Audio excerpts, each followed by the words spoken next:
Varsity যাচ্ছিলাম বাসে করে। আমি বসেছি জানালার পাশের সিটে, আর আমার পাশে কে বসেছে তা এখনও খেয়াল করা হয়নি। ভার্সিটি যেতে প্রায় আধা ঘন্টার মতো সময় লাগবে। কানে হেডফোন গুঁজে গান শুনছি। এমন সময় পাশে তাকিয়ে দেখি আমার পাশে এক মেয়ে বসা। ওরে শালা, এটা মেয়ে না একটা পরী বলা চলে। এত সুন্দর কোনো পরী থুকু মেয়ে হয় আমার জানা ছিল না। আমি বারবার আর চোখে তার দিকে তাকাচ্ছিলাম। হঠাৎ মেয়েটি বলে উঠল, আপনি এভাবে আর চোখে তাকাচ্ছেন কেন? মেয়ে দেখেননি জীবনে? দেখে তো ভদ্র ঘরের ছেলে বলে মনে হচ্ছে, কিন্তু হাবভাব দেখে তো মনে হচ্ছে বখাটে। না, এত অপমান সহ্য হয় না আর। আমি মেয়েটিকে বললাম, আসলে আপনি দেখতে সুন্দর, তাই বারবার আপনাকে দেখে যাচ্ছি। ছি ছি, লজ্জা করে না পর্ণাকে দেখতে? আল্লাহ আপনাকে এত সুন্দর করে বানিয়েছেন, সৌন্দর্য না দেখলে তো পাপ হবে। অসভ্য কোথাকার। আপনার মুখে ডাকটা অনেক মিষ্টি লাগছে। মেয়েটি আর সহ্য করতে না পেরে বাস কন্ট্রাক্টরকে ডেকে বলল। এই যে বাস থামান। কন্ট্রাক্টর এসে বলল, কিছু কি হয়েছে ম্যাম? আমি নেমে যাব। কেন ম্যাম? বাসে বখাটে অসভ্য ছেলের অভাব নেই তাই। কে কি করেছে আমাকে বলেন। এই রে সেরেছে, এখন যদি আমার নাম বলে তাহলে তো বাসের সবাই আমার উপর খেপে যাবে। কিন্তু মেয়েটি আমাকে ভুল প্রমাণিত করে বলল, আমাকে নামিয়ে দিন, আমি রিক্সা করে চলে যাব। সে নেমে গেল। মনটা খারাপ হয়ে গেল। লাইফের প্রথমবারের মতো কোনো মেয়ের উপর ক্রাশ খেলাম। শুধু ক্রাশ না, প্রেমে পড়লাম। তাও তার নাম ঠিকানা জানা হলো না। হলো কি ঝগড়া? না, আমাকে ওই মেয়েটার পরিচয় জানা লাগবে। আমি কন্ট্রাক্টরকে ডেকে বললাম, মামা, এখন যে মেয়েটি নেমেছে সে কি প্রতিদিনই বাসে যাতায়াত করে? জানি না ভাই, আজকেই প্রথম দেখলাম। ও যাক, আমি ভার্সিটি চলে আসলাম। আমি মেঘ, অনার্স লাস্ট ইয়ারের স্টুডেন্ট। মা বাবার দুই মাত্র সন্তান। আমার ছোট একটা বোন আছে যে আমার ভালোবাসার ভাগ কাড়ে। যাক, ভার্সিটিতে ঢুকে যাব তখনই কারোর সাথে ধাক্কা খেলাম। সামনে তাকিয়ে দেখি ক্রাশ থুকু, বাসে সেই সুন্দরী। আমাকে দেখে রেগে গিয়ে বলল, ছি ছি, লম্পট দেখেছি কিন্তু আপনার মতো না। আমাকে ফলো করতে করতে এখানেও চলে এসেছেন, অসভ্য কোথাকার। এই বলে সে হনহন করে হেঁটে চলে গেল। আমি ক্লাসরুমে চলে এলাম। মাথায় শুধু মেয়েটির কথাই ঘুরপাক খাচ্ছে। যাক, ক্লাস শেষে পেছনের সিটে বন্ধু রাভির সাথে বসে পড়লাম। আজকে নাকি নতুন স্যার নাকি ম্যাডাম আসবে, তাই ক্লাসের সবাই ওনাকে ওয়েলকাম জানানোর জন্য ক্লাসরুমটাকে সাজিয়েছে। এত আদিক্ষেতা কেন কেন করে বুঝি না। স্যারই তো এসে কি করবে? পড়িয়ে পড়িয়ে প্যারা দিবে, এই আর কি। প্রথম ক্লাসে নাকি নতুন স্যার বা ম্যাডামের, সে যাই হোক, এতে আমার কি? আমি তো আর ক্লাসে মনোযোগী না। তো কিছুক্ষণ পর কেউ একজন আসলো আর সব স্টুডেন্ট দাঁড়িয়ে গেল। আমি বসে বসে মোবাইল টিপছি। প্রিন্সিপাল আমাকে দেখে বলল, এই বেয়াদ্দপ স্যার আসছে দেখো না। Sorry sir. ও মা, সামনে তাকিয়ে দেখি আমার ক্লাস প্রিন্সিপালের সাথে দাঁড়িয়ে। ওকে দেখে আমার হার্টবিট বেড়ে গেল প্রচুর পরিমাণে। আমি হাঁ করে তাকিয়ে আছি দেখে রাফি বলল, কিরে, কি দেখিস করে? মামা, ওই মেয়েটাই আমার ক্লাস। কি অবশেষে যে একটা ক্রাশ খেলি, তাও আবার ম্যাডামের উপর? আল্লাহ, তুমি আমার উঠায় নাও। আরে চুপ কর, আগে ম্যাডাম থুকো ক্লাসের কথা শুনি তো।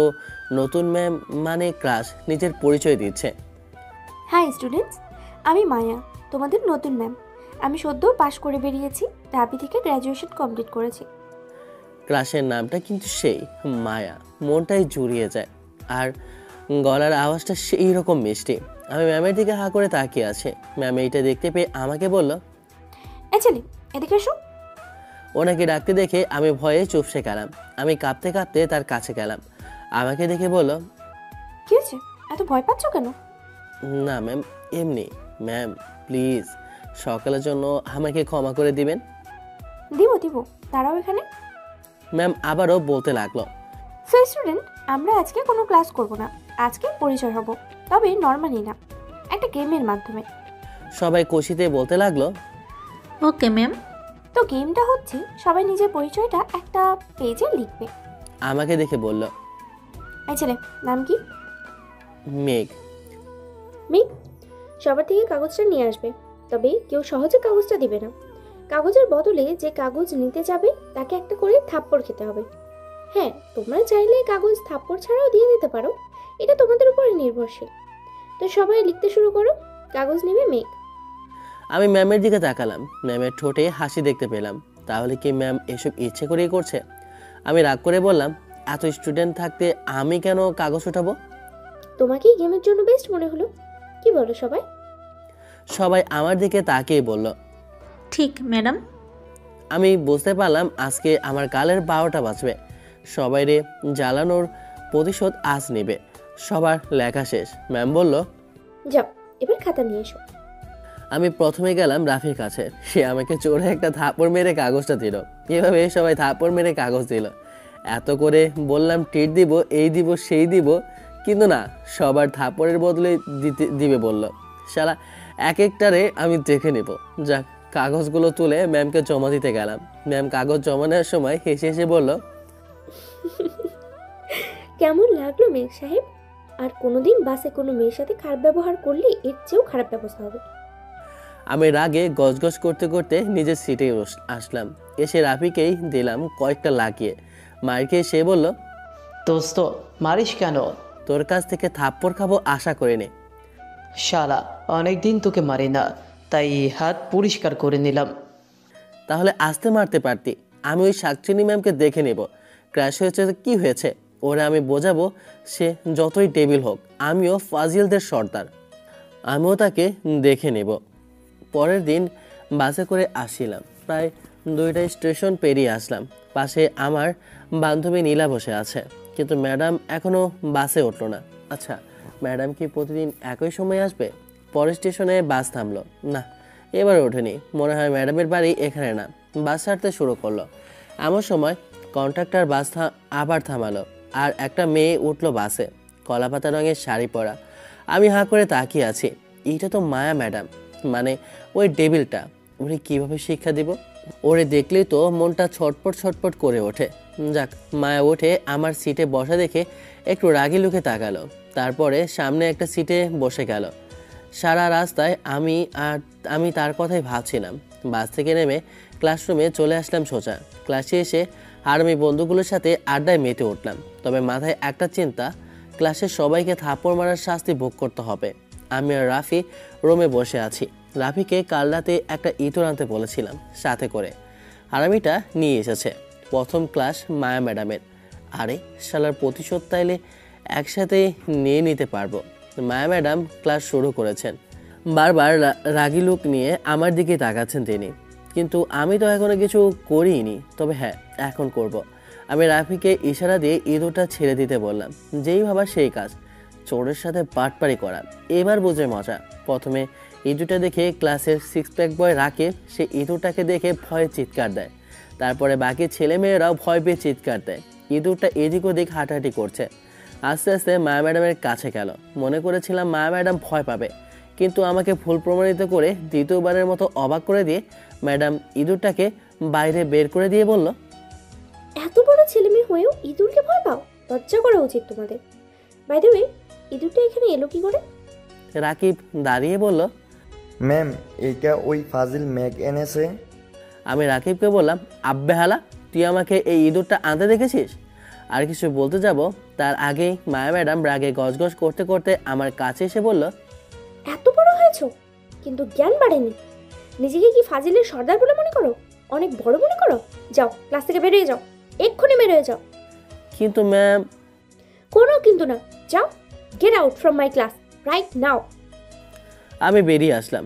না, এই ডেবিলটাকে শিক্ষা দিতে হবে। ক্রাশ বলে ছেড়ে দিব না। ম্যাডাম একটিবারও জানতেই চায়নি ইঁদুরটা কে ছেড়েছে। কোনো উপযুক্ত প্রমাণ ছাড়াই আমাকে দোষী বানিয়ে শাস্তি দিল।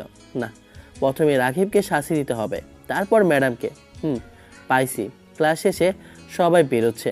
এমন সময় আমি গিয়ে রাকিবকে জড়িয়ে ধরে বললাম, দোস্ত সরি। কিন্তু কেন? এমনি। রাকিব হাঁটতে শুরু করলো। সবাই তাকে দেখে হাসছে। তার পিঠে একটা কাগজ লাগানো, কাগজে লেখা আছে সে একটা গাধা। এটা পরে সবাই হাসে। রাকিব এদিক ওদিক তাকাচ্ছে, বারবার তার প্যান্ট আর ছিন্টের দিকে তাকাচ্ছে। হঠাৎ করে পেছন থেকে তার এক বন্ধুকে সে জিজ্ঞেস করলো, কি রে, সবাই আমাকে দেখে হাসছে কেন? তোর পিছনে লেখা কাগজটা পড়ে হাসছে। কি কাগজ? ওই বন্ধুটা কাগজটি নিয়ে রাকিবকে দেখালো। রাকিব কাগজটা পড়ে রেগে গিয়ে আমার কাছে আসলো। আমার কাছে এসে বলল, শালা তোকে আমি ছাড়বো না, আজকে তোকে জানে মারবো। আমাকে ধরতে পারলে তবে তো। এই বলে দিলাম ধর। রাকিব আমার পেছন পেছন দৌড়াচ্ছে। হঠাৎ করে কারোর সাথে ধাক্কা খেলাম। ধাক্কার জোর সামলাতে না পেরে পড়ে গেলাম। আমি তাড়াতাড়ি করে উঠে বললাম, কী রে, চোখ নাই? এইটা বলে মানুষের দিকে তাকালাম। শালার আজকের দিনটাই খারাপ। এইটা যে মায়া ম্যাডাম। আমি ম্যাডামকে বললাম, সরি ম্যাম, আমি আসি। এই বলে দৌড় দিতে যাব, তখনই ম্যাডাম বলল, ভদ্রতা বলতে কিচ্ছু শেখোনি তাই না? একটা মানুষ মাটিতে পড়ে গেলে যে তাকে হাত বাড়িয়ে দিয়ে তুলতে হয় এটাও জানো না। Sorry ma'am. আমি হাতটা বাড়িয়ে দিলাম। ম্যাডাম আমার হাতটা ধরে উঠল। এই প্রথম কোনো মেয়ের হাতের স্পর্শ পেলাম। কি নরম আর সফট হাত ম্যাডামের। আমি তাকে উঠিয়ে চলে যাচ্ছিলাম, এমন সময় ম্যাডাম বলল, ফাইজলামি ছেড়ে দাও, এখন থেকে ফাইজলামি করতে পারবে না। আমি ফাজলামি ছাড়বো না, আপনি ডেভিলগিরি ছেড়ে দেন। কি বললে তুমি? এই রে, মুখ ফসকে বেরিয়ে গেছে। মেঘ তুই ভাগ, না হলে তোর কপালে দুঃখ আছে। আমি একটা দৌড় দিলাম, একেবারে বাসায় চলে আসলাম। বাসায় এসে আম্মুকে বললাম, আম্মু তোমার পেতনিটা কোথায়? সে এখনো কলেজে। এতক্ষণ কি করছে? ক্লাস আছে নাকি? যা তো, ওকে নিয়ে আয় বাবা। আচ্ছা যাচ্ছি। আমি বাইকটা নিয়ে কলেজের সামনে গেলাম। ক্যাম্পাসে যাওয়ার সময় বাইক নিয়ে যায় না, কারণ বাসে করে যাওয়ার মজাই আলাদা। আর এখন তো আরও মজা। আমি বিগত 10 মিনিটের উপর হবে দাঁড়িয়ে আছি, কিন্তু পেতিটার আসার নাম গন্ধই নেই। ওই তো বের হয়েছে জান্নাত। ও হ্যাঁ, জান্নাত আমার বোন, এবার ইন্টার ফার্স্ট ইয়ারে পড়ে। জান্নাতের সাথে তার বান্ধবী মুস্কানকেও দেখতে পাচ্ছি। জান্নাত আমাকে দেখে বলল, সূর্য আজকে কোন দিকে উঠেছে? হ্যাঁ, মহারাজ কি মনে করে আমাকে নিতে এসেছে? জান্নাত আমাকে দেখে বলল, সূর্য আজ কোন দিক দিয়ে উঠেছে? হ্যাঁ, মহারাজ কি মনে করে আমাকে নিতে এসেছে? তোর মতো পেতনিকে কে নিতে আসবে? মা বলেছে তাই আসছি। কি? আমি পেতনি? কুত্তা! আজকে তোকে যদি আব্বুর হাতে মাইর না খাওয়াইছি, তাহলে আমার নামও জান্নাত না। পাশ থেকে মুস্কান হেসে বলল, আরে রাস্তায় এসব কি করছিস তোরা? তোর বান্ধবীকে পেতনি বলছে আর তুই হাসছিস? আরে চল এবার। হুম। জান্নাত আমার বাইকে উঠে বসলো। আমি গাড়ি স্টার্ট দিচ্ছিলাম, তখনই জান্নাত বলল, ভাইয়া, মুস্কানকে একটু নামিয়ে দিবি, ওর বাসা কাছেই। আমি কিছু বললাম না। মুস্কানও উঠে বসলো। মুস্কানকে নামাই দিচ্ছিলাম, এমন সময় দেখি মায়া ম্যাডাম রিক্সা করে যাচ্ছে আর আমার দিকে এক মনে তাকিয়ে আছে। চোখগুলো খুব লাল ছিল, হয়তো রেগে আছে। রিক্সা থেকে যতক্ষণে দেখা যায় আমাকে দেখেছে। আমি মুস্কানকে নামিয়ে দিলাম। মুস্কান বলল, এই জান্নাত, তোর ভাইয়াকে নিয়ে আমাদের বাসায় চল না, আজ না, অন্য একদিন আসবো। প্লিজ। সরি, আজকে না। আচ্ছা, আল্লাহ হাফেজ, কালকে কলেজে দেখা হবে। আমি গাড়ি স্টার্ট দিচ্ছি, এমন সময় গাড়ির কাছে দেখি মুস্কান আমাকে দেখে মুচকি মুচকি হাসছে। আমি হাসার কারণ বুঝলাম না। জান্নাতকে নিয়ে বাইক চালাচ্ছিলাম, এমন সময় জান্নাতকে বললাম, আচ্ছা তোর বান্ধবী আমাকে দেখে মুচকি মুচকি হাসলো কেন? ও মা, একটা মেয়ে কখন মুচকি মুচকি হাসে জানো না? না। প্রেমে পড়লে। তোর বান্ধবী কার প্রেমে পড়েছে? তোর। আমি বাইকটা জোরে ব্রেক করলাম। বোন বলল, এভাবে বাইক থামালি কেন? কি বললি তুই? হ্যাঁ, মুস্কান তোকে ভালোবাসে, আর মুস্কানকেও আমার ভাবি হিসেবে অনেক ভালো লাগে। বিয়ে করে নে ওকে।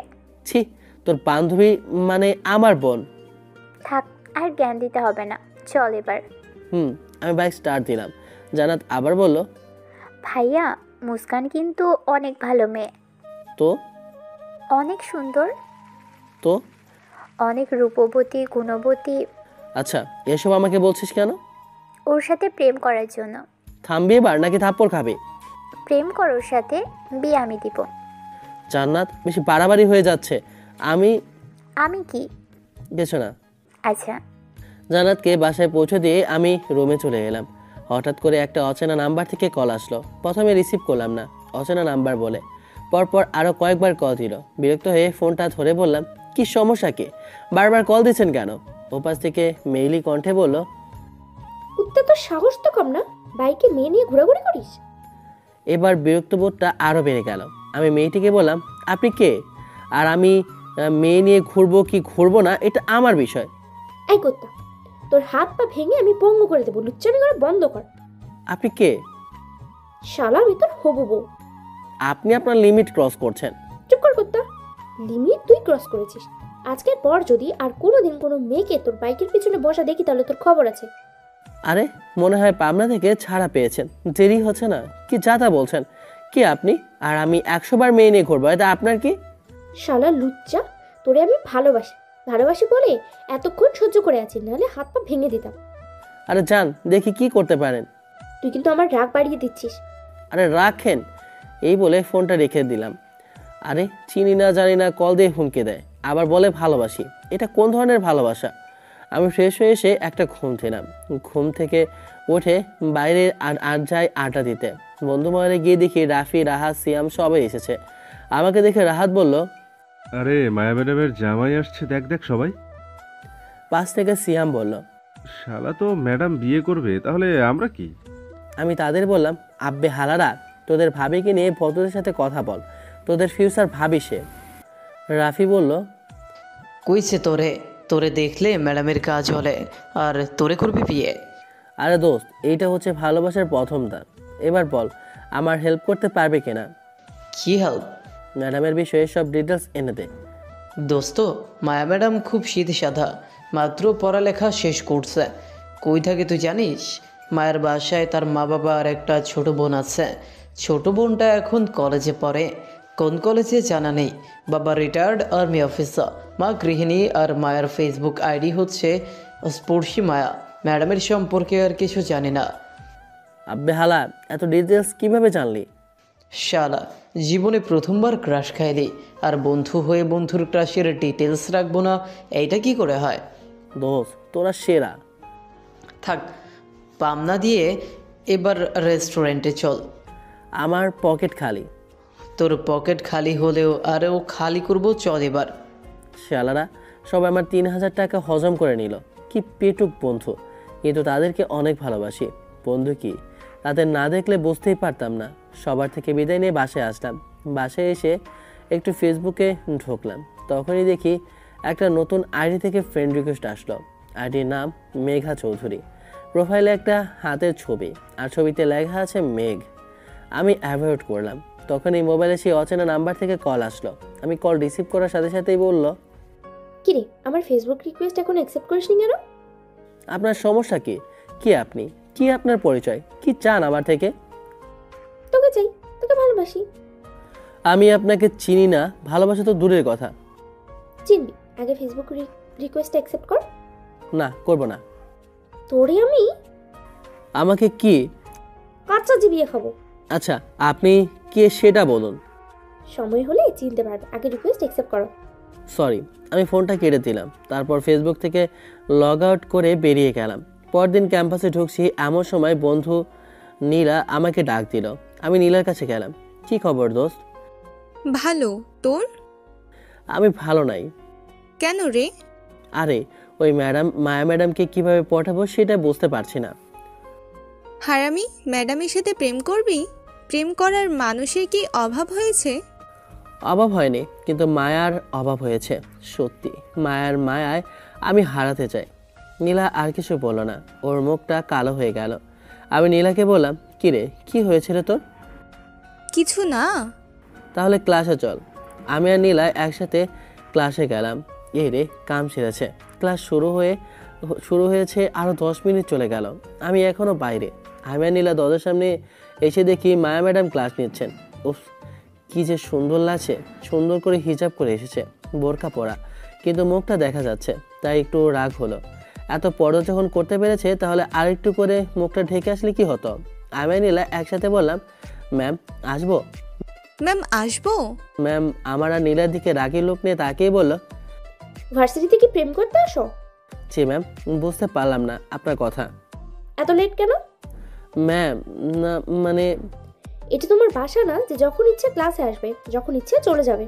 এটা ক্লাস, ক্লাসের বাইরে দাঁড়িয়ে থাকো। আর তুমি, তোমার নাম কি? পাশ থেকে নীলা বলল, জি ম্যাম, আমার নাম নীলা। তুমি ভিতরে আসো। আর মেয়ে, তুমি বাইরে দাঁড়িয়ে থাকো। মাথাটা খারাপ হয়ে গেল। নীলা তো দেরি করেছে, তাহলে ওকে কেন ভেতরে যাইতে বলল? ম্যাডাম দেখি ক্লাসে মনোযোগ দিল। আমি ওনার দিকে হা করে তাকিয়ে আছে, কিন্তু ওনার চোখগুলো লাল হয়ে আছে, হয়তো রেগে আছে। আবার প্রেমে পড়ে গেলাম। কোনো মতে ক্লাসটা শেষ হলো। ক্লাস শেষে ম্যাম বেরিয়ে যাওয়ার সময় বলল, পরের বার থেকে আর দেরি যেন না হয়। আমি কিছু না বলে ক্লাসে ঢুকে গেলাম। ক্লাসে গিয়ে রাফির কাছে গেলাম। রাফিকে বললাম, দোস্ত, মায়া ম্যাডামের থেকে প্রতিশোধ নিতে হবে। কিসের প্রতিশোধ? আরে বল, উনি আমাকে দাঁড় করায় রাখছেন, এটার প্রতিশোধ। কি করবি বল? শোন তাইলে। আমি রাফিকে সব প্ল্যান বুঝিয়ে দিলাম। রাফি কল দিল মায়াকে। আমি কথা বলছি। কেমন আছো মায়া? জি ভালো। আপনাকে তো ঠিক চিনতে পারলাম না। আমি আপনার একজন প্রেমিক, প্রফেশনাল প্রেমিক। অসভ্যের মতো কথা বলছেন কেন? আর নিজে পরিচয় দেন না হলে ফোনটা রাখছি।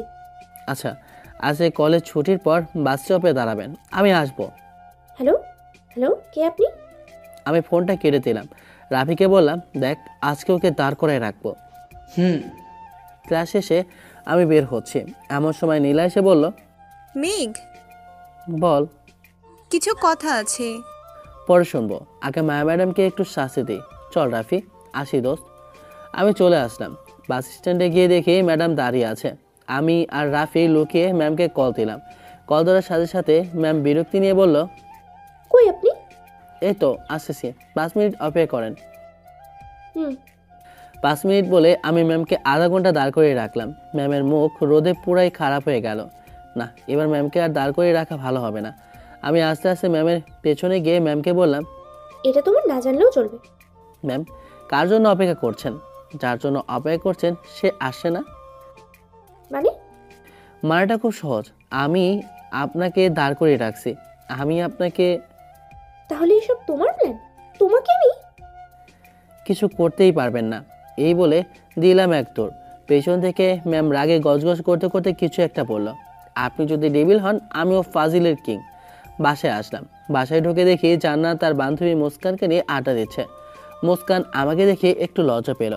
শালার কি ঢং! জান্নাত আমাকে দেখে বলল, ভাইয়া আই, আমাদের সাথে বস, আড্ডা দিই। তোদের সাথে আড্ডা দিতে যাব কেন? আরে আয়। আমি বসলাম। জান্নাত কথা বলেই যাচ্ছে। ওপাশ থেকে মুস্কান বলল, কেমন আছো মেঘ? জি ভালো। ওয়েট ওয়েট, কি বললে তুমি? কেমন আছেন জিজ্ঞেস করছি। না, তুমি আমার নাম ধরেছ। আপনি ভুল শুনছেন। না, আমি ঠিক শুনেছি। ভাইয়া তুই ভুল শুনেছিস, যা ফ্রেশ হয়ে আয়, আমি খেতে দিয়েছি। আমি ফ্রেশ হতে আসলাম। মুস্কান মেয়েটাকে সুবিধার মনে হচ্ছে না। জান্নাতের সাথে কথা বলে সব ক্লিয়ার করতে হবে। আমি ফ্রেশ হয়ে ওয়াশরুম থেকে বের হয়ে দেখি মুস্কান আমার রুমে।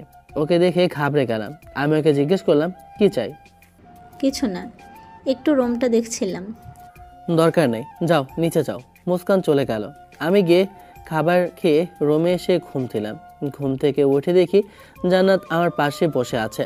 আমি ওকে দেখে বললাম, কি হয়েছে? মুস্কানের চিঠিটার জবাব কি? কোন চিঠি? নাকামো করবি না।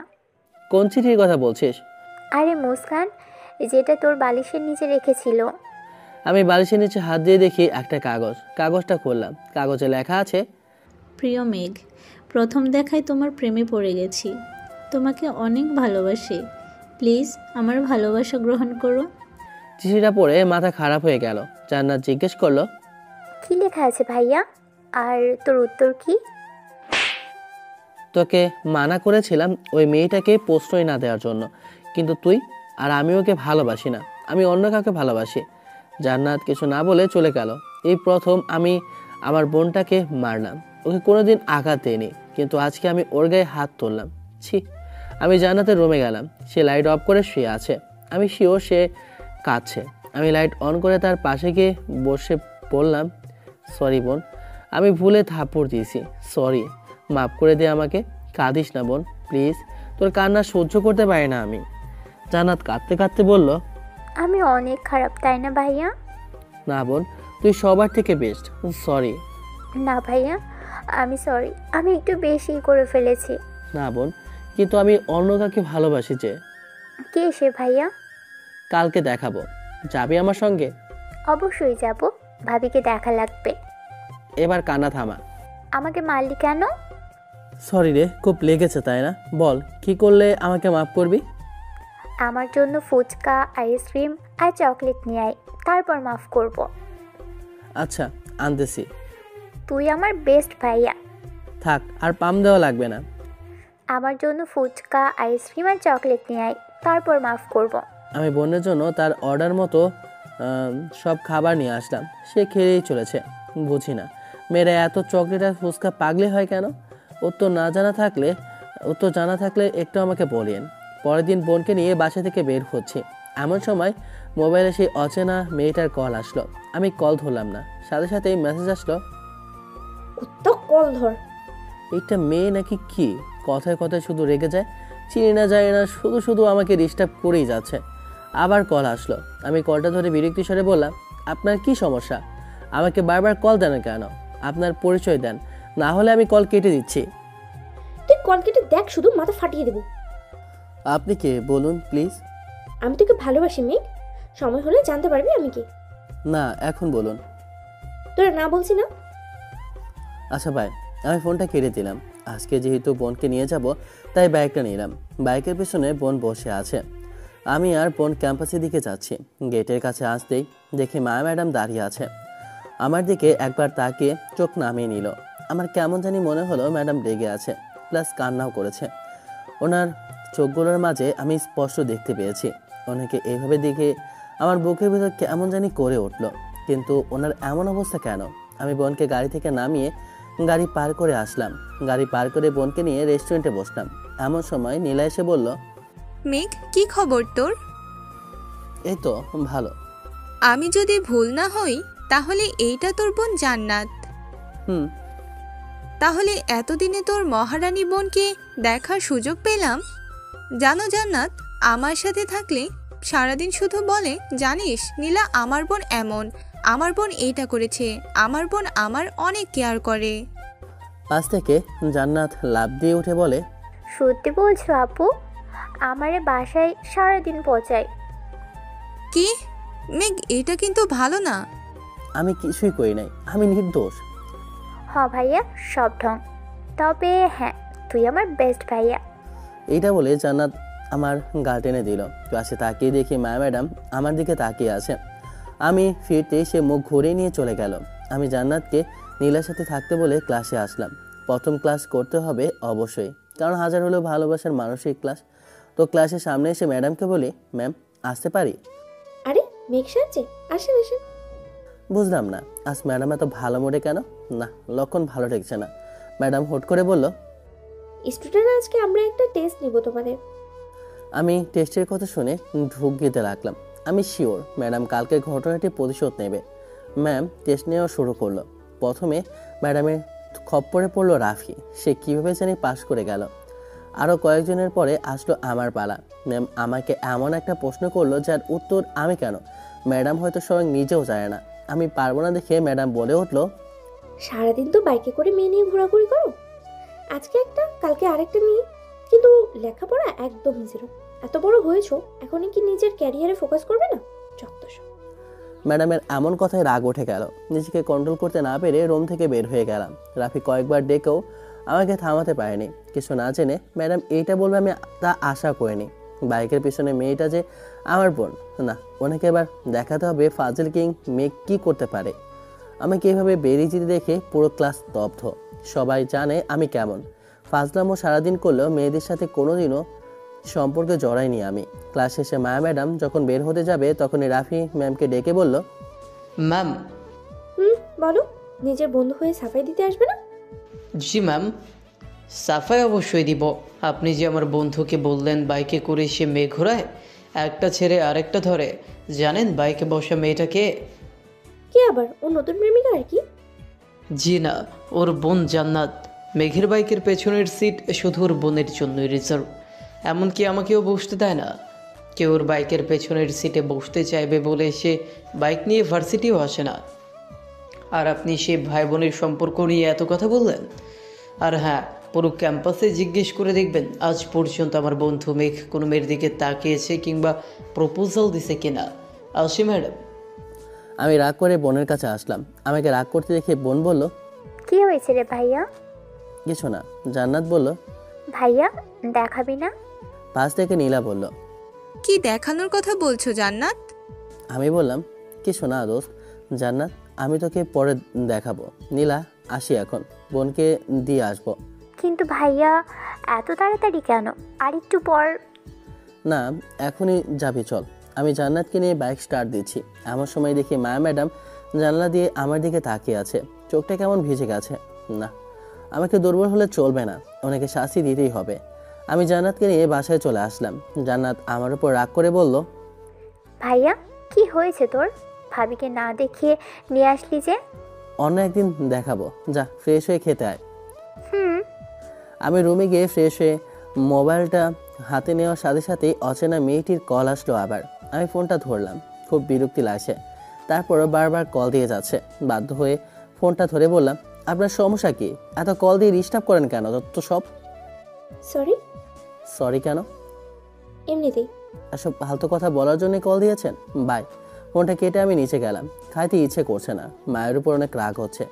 না জেনে সে এইভাবে বলবে, না আমিও তারা ছাড়বো না। পাইছি। মাথায় বুদ্ধিটা আসার পর মুখে একটা ডেবিল মার্কা হাসি আসলো। এবার বুঝবে মজা। পরের দিন কলেজে তাড়াতাড়ি এসে আমার কাজটা সেরে ফেললাম। আজকে ক্লাস শুরুর আগে সবাই আমাকে দেখে অবাক। রাফি তো সবার থেকে বেশি অবাক। সে বুঝে গেছে আমার ফাজিল মাথায় কোনো ফাজিল বুদ্ধি এসেছে, যা আমি কার্যকর করতে এসেছি। যাক, মায়া ম্যাডাম আসলো। এসে চেয়ারে না বসে আমার কাছে এসে বলল, মেঘ একটু বাইরে আসবে প্লিজ। আমি ম্যামের সাথে বাইরে গেলাম। বাইরে যাওয়ার পর ম্যাম আমাকে বলল, সরি মেঘ, আসলে আমি না জেনে কালকে অনেক কথা বলে দিয়েছি। সরি, আমি জানতাম না ওটা তোমার বোন। সরি। ম্যামের কথা শুনে মনটা করে গেল। আমি ম্যামকে বললাম, ইটস ওকে ম্যাম। তারপর আমরা ভিতরে চলে আসলাম। রাফি আমাকে দেখে বলল, কিরে কি হয়েছে? কালকের জন্য সরি বলছে। বাহ, প্রেম এখন সরি পর্যন্ত এগিয়ে গেল। অব্বে চুপ কর। ম্যাম এসে বলল, স্টুডেন্ট আজকে আমরা এই জিনিসটা শিখবো। এইটা বলতে বলতে ম্যাম চেয়ারে বসে পড়ল।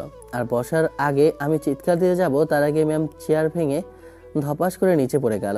উপস্থিত সবাই ম্যামকে দেখে হাসছে। ম্যাম একটু লজ্জা পেল আর আমার দিকে রাগি লুকে তাকালো। ম্যাম জানে এটা আমারই কাজ। উনি কিছু না বলে ক্লাস থেকে চলে গেলেন। শিক্ষার্থীরা হেসেই যাচ্ছে। মনটা আবার খারাপ হয়ে গেল। আমি তাড়াতাড়ি রুম থেকে বের হয়ে ম্যামের পিছনে পিছনে কিছু দূর গিয়ে বললাম, ম্যাম। না, থামছে না। আমি আবার ডাক দিলাম, ম্যাম আই এম সরি। এবার ম্যাম পিছনে ফেললো। ওনার চোখে জল। এই প্রথম কেন জানি নিজেকে দোষী মনে হচ্ছে। আমি ম্যামকে বললাম, ম্যাম আসলে। থাক, আমার উপরে যখন এতই রাগ করলে তাহলে অন্যভাবে সেই রাগটা মেটাতে এভাবে সবার সামনে আমাকে হেনস্থ করার কি দরকার ছিল? সরি মেঘ সাহেব। ম্যাম চলে গেল। আমি ক্যান্টিনে চলে আসলাম। কলেজ ছুটির পর ম্যামের জন্য দাঁড়িয়ে আছি। ওই তো মায়াকে দেখা যাচ্ছে, চোখগুলো ফোলা, হয়তো কান্না করেছে অনেকক্ষণ। আমি ম্যামের সামনে গিয়ে কিটক্যাটের বাক্সটা এগিয়ে দিয়ে বললাম, সরি ম্যাম, আসলে আমি না জেনে। ম্যাম কিছু না বলে পাশ কেটে চলে গেল। উনি বাসের জন্য অপেক্ষা করছে। আমি ওনার পাশে দাঁড়িয়ে ওনাকে বললাম, ম্যাম সরি, প্লিজ মাফ করে দেন। এমন সময় ম্যাডাম যা করলো তা দেখে আমার জান যা যে অবস্থা। ম্যাডাম হাত থেকে কিটক্যাটের বক্সটা নিয়ে জোরে চিৎকার দিয়ে বলল, কেউ এই ছেলেটাকে ধরেন, ছেলেটা আমার চেইন চুরি করেছে। কথাটা শুনে আমি তো বনে গেলাম। আশেপাশের লোকজন এবার ম্যামের দিকে তাকানো শুরু করলো। আমি আল্লাহর নাম নিয়ে দিলাম একদম। কে পায় আমাকে? পেছনে তাকিয়ে দেখি ম্যাম হাসছে আর কিটক্যাটের খোসা ছিলে খাচ্ছে। শালার এইভাবে বদলা নিল, তার উপর আমার চকলেটও খেলো। আমি কোনো মতে যান বাঁচিয়ে বাসায় চলে আসলাম। বাসায় এসে আমাকে হাঁপাতে দেখে বোন বলল, কিরে ভাইয়া কি হয়েছে তোর?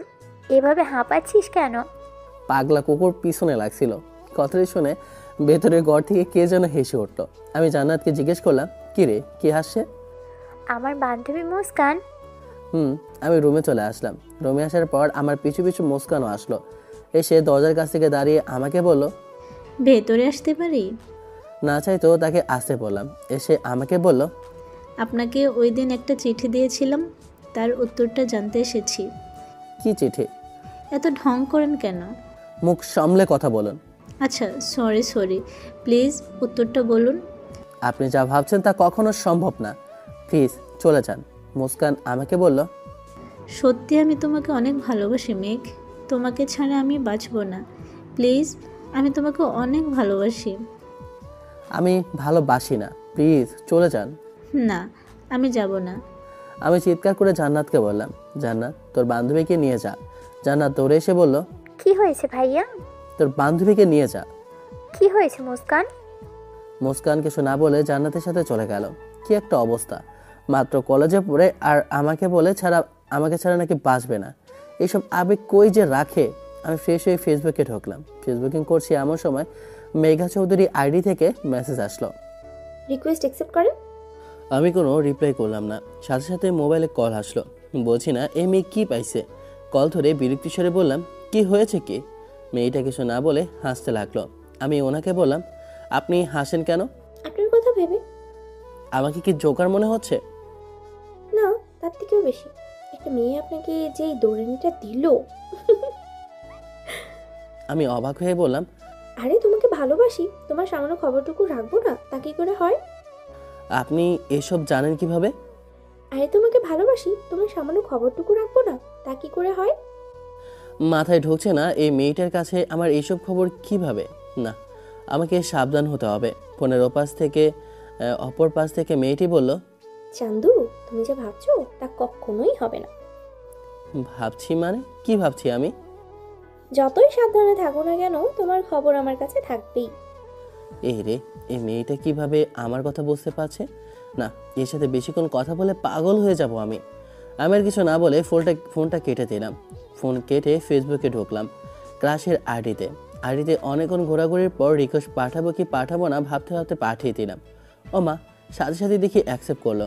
আমি মেসেজ দিলাম, আসসালামু আলাইকুম। ওয়ালাইকুম আসসালাম। আপনি কি? কেন, আমাকে চেনেন না? না তো। তাই এত দৌড়ানোর পরে বলেন চেনেন না? আচ্ছা আচ্ছা, মেঘ তুমি? হ্যাঁ বলো। আরে শালা, এইটা তো দেখি আমার না চেনার ভাব করতেছে। এত দৌড়ানোর পরও আমাকে নাকি চেনে না। আমি বললাম, জি ম্যাম, কেমন আছেন? এই তো অনেক ভালো আছি। বাই দ্য ওয়ে, কেমন লাগলো এক্সারসাইজ করে? আমাকে দৌড় খাওয়ালেন, সাথে আমার চকলেটও খেলেন। ও হ্যাঁ, চকলেটের জন্য ধন্যবাদ। Sorry ma'am. সরি কেন? সকালের বিষয়টার জন্য। আরে সরি বলার প্রয়োজন নেই। আর তুমি যদি ফাজিল হও তাহলে আমি হলাম ডেভিল কুইন।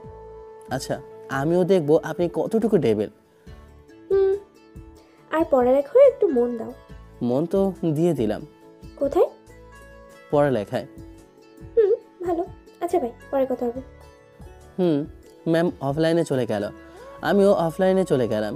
নিজের ডায়েরিটা নিয়ে প্রতিদিনের মতো লেখা শুরু করে দিলাম। ডায়েরি লেখা শেষ করে ডিনার করে ছাদে চলে এলাম। আকাশে খুব সুন্দর তারাদের মেলা, হালকা বাতাস বইছে। কেন জানি মায়ের কথা ভাবতে খুব ইচ্ছে হচ্ছে। ভাববো কি তাকে নিয়ে কিছুক্ষণ? ভাবার কি দরকার? সে তো আমার ভাবনা, আমার কল্পনা সবটাই জুড়ে দখল করে আছে। তারা দেখায় ব্যস্ত হয়ে গেলাম। ফোনটা বেজে উঠলো। স্ক্রিনে তাকিয়ে দেখি অচেনা মেয়েটি। ফোনটা ধরে বললাম, জি বলুন। ওই সময় ফোনটা কেটে দিলেন কেন? এমনিতেই। আচ্ছা, আপনি এমন কেন? কেমন? জানেন, আকাশে কিন্তু খুব সুন্দর করে তারারা খেলা করছে। আপনার কি ইচ্ছে করে না তারা দেখার? না। কেন?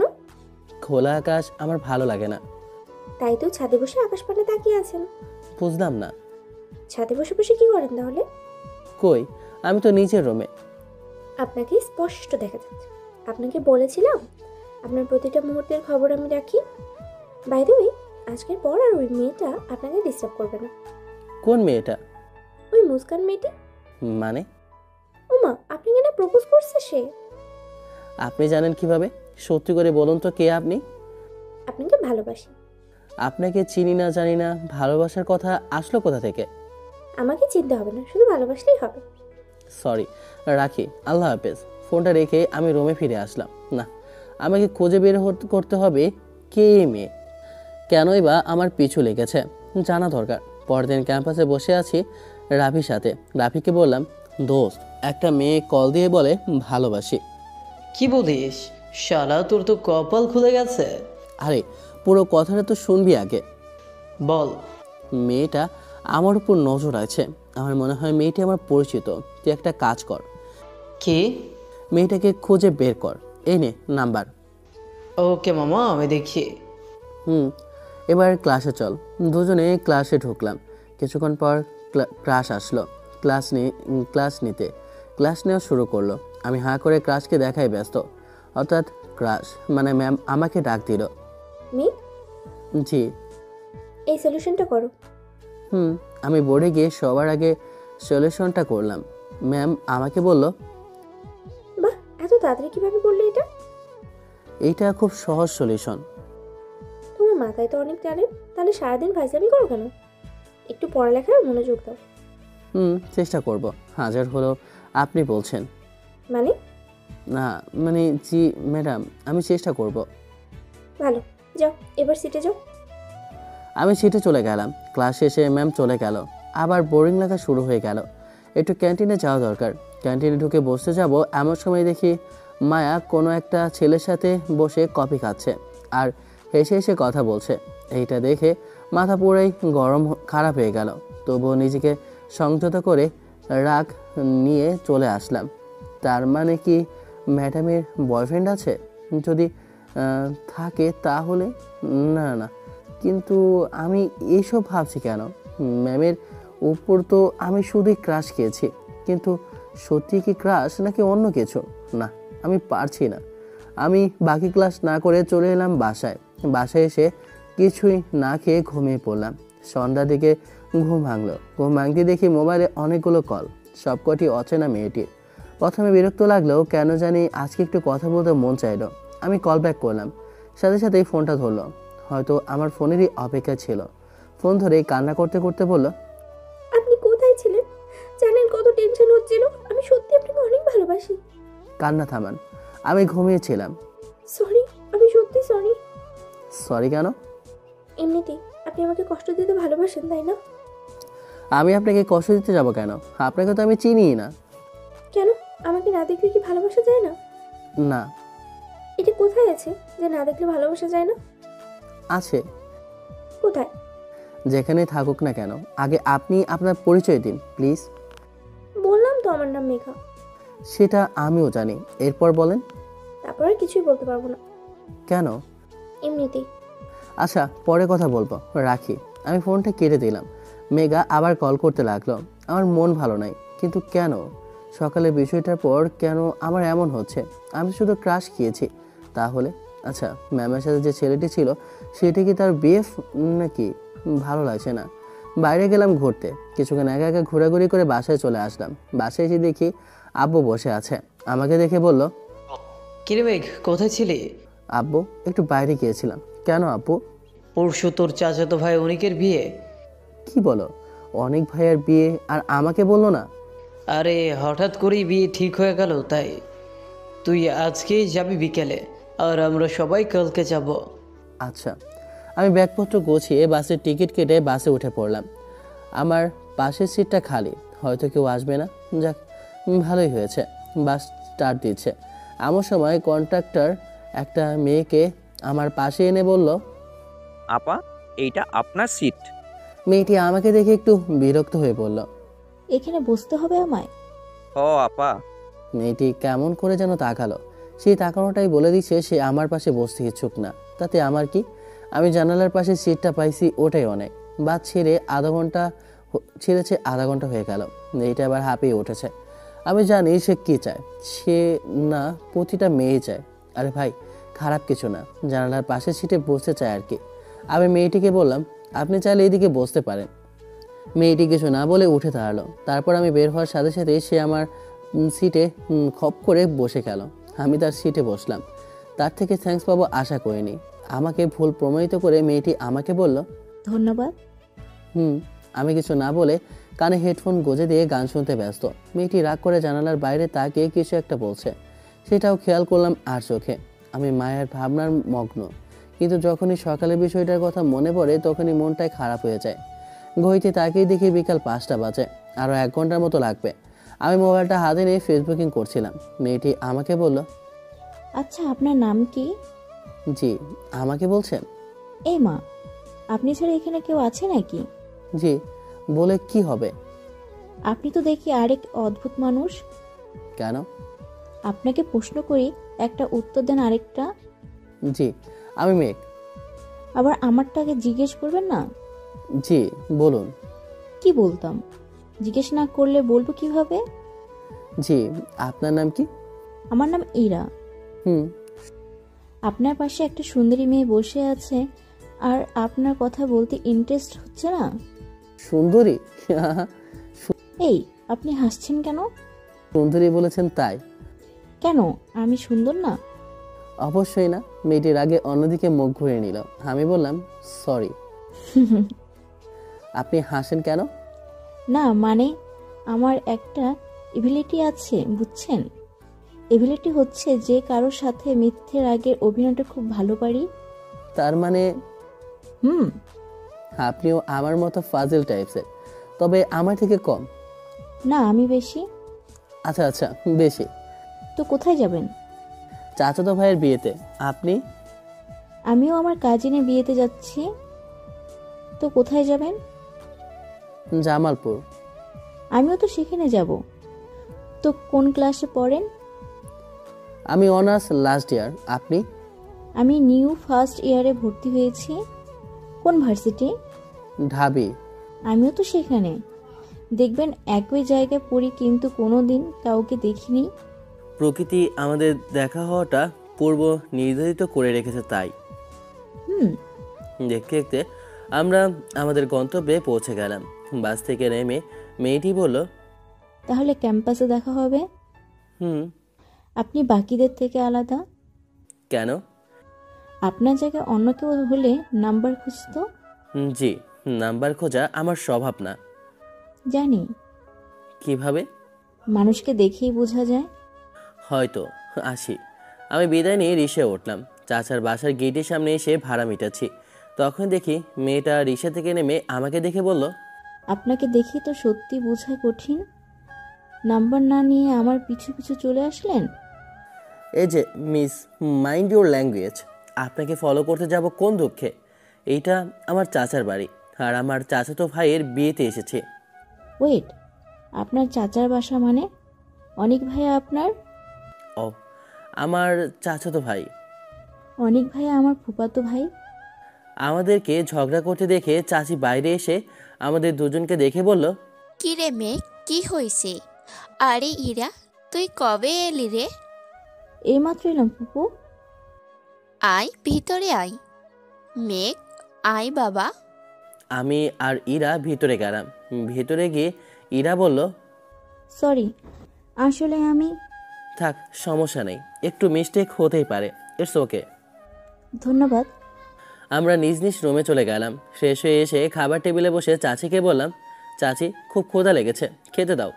এমন সময় ইরাও এসে চেয়ারে বসতে বসতে বলল, ফুপু খেতে দাও। আরে দাঁড়া দাঁড়া, দিচ্ছি তো। চাচি আমাদের খেতে দিল। পেছন থেকে কে যেন কাঁধে হাত দিয়ে বলল, কিরে ফাজিল, কবে এলি? গলা শুনে বুঝে গেলাম চাচা যান। এই তো চাচা, এখন এলাম, বসেন, খাবার খান। আমি খেয়েছি, তোমরা খাও। তো ইরা মামুনি, কি খবর তোমার? এই তো ভালো ফুপা।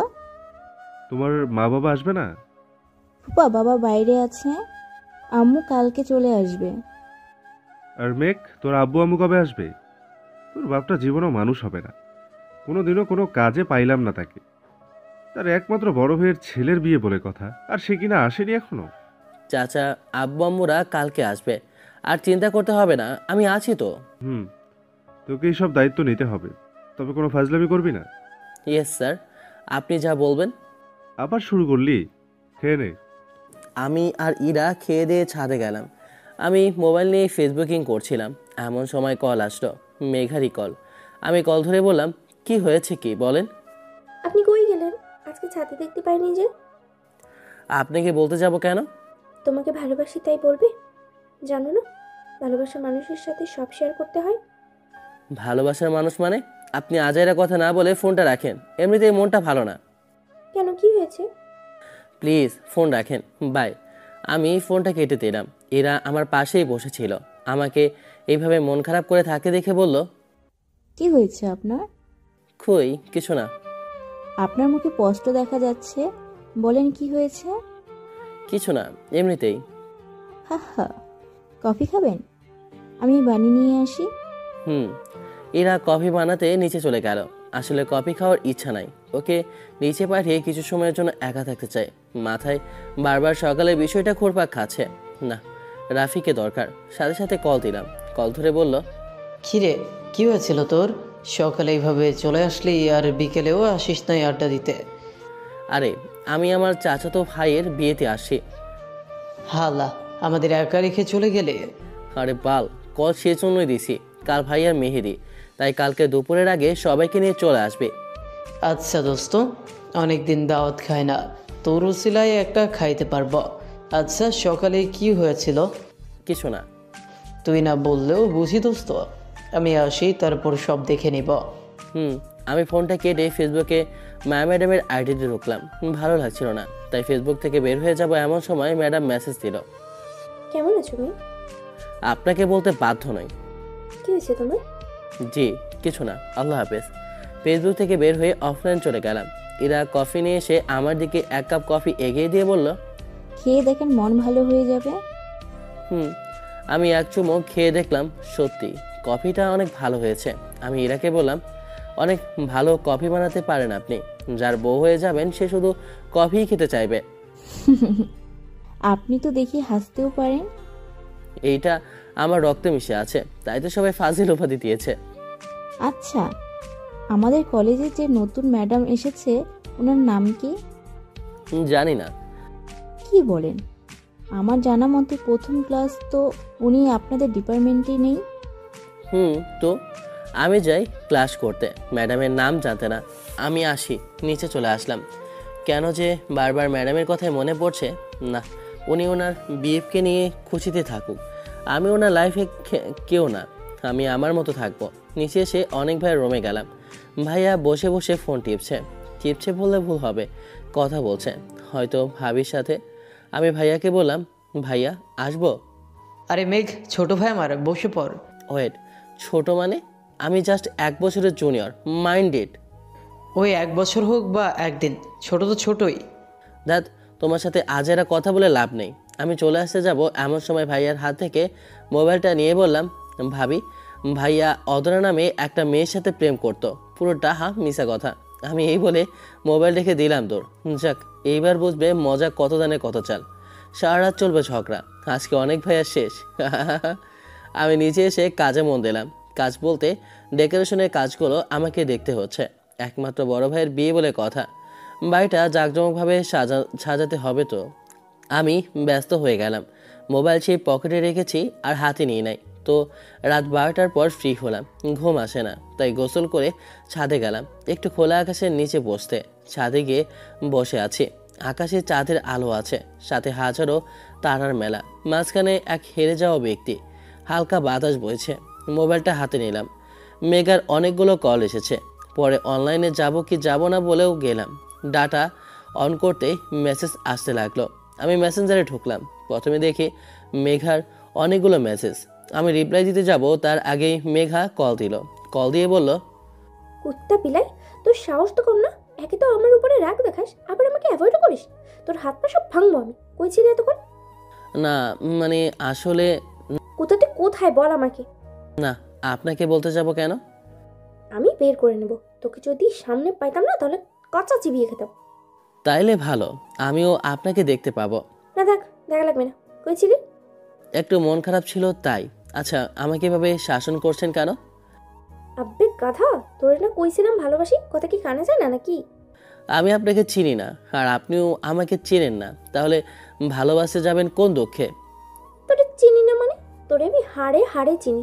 তুই কত বড় লেভেলের ফাজিল আমার জানা আছে, কিন্তু আমার সাথে ফাজলামি করে ছাড় পাবি না। এইবার মাথায় কেমন জানি সন্দেহ ঢুকলো। সে হতে পারে না, সে তো জাস্ট ফ্রেন্ড। না, এইটা আমার ভুল ধারণা। কিন্তু নীলা এমন করবে কেন? না নীলা না। তাহলে কি মুস্কান নাকি? আমাকে বের করতে হবে এই মেয়েটাকে। আমাকে চুপ থাকতে দেখে অপর পাশ থেকে মেঘা বলল, কি সাহেব, কি ভাবছেন? কিছু না, আমার ভালো লাগছে না, পরে কথা বলবো। শোনো। জি বলেন।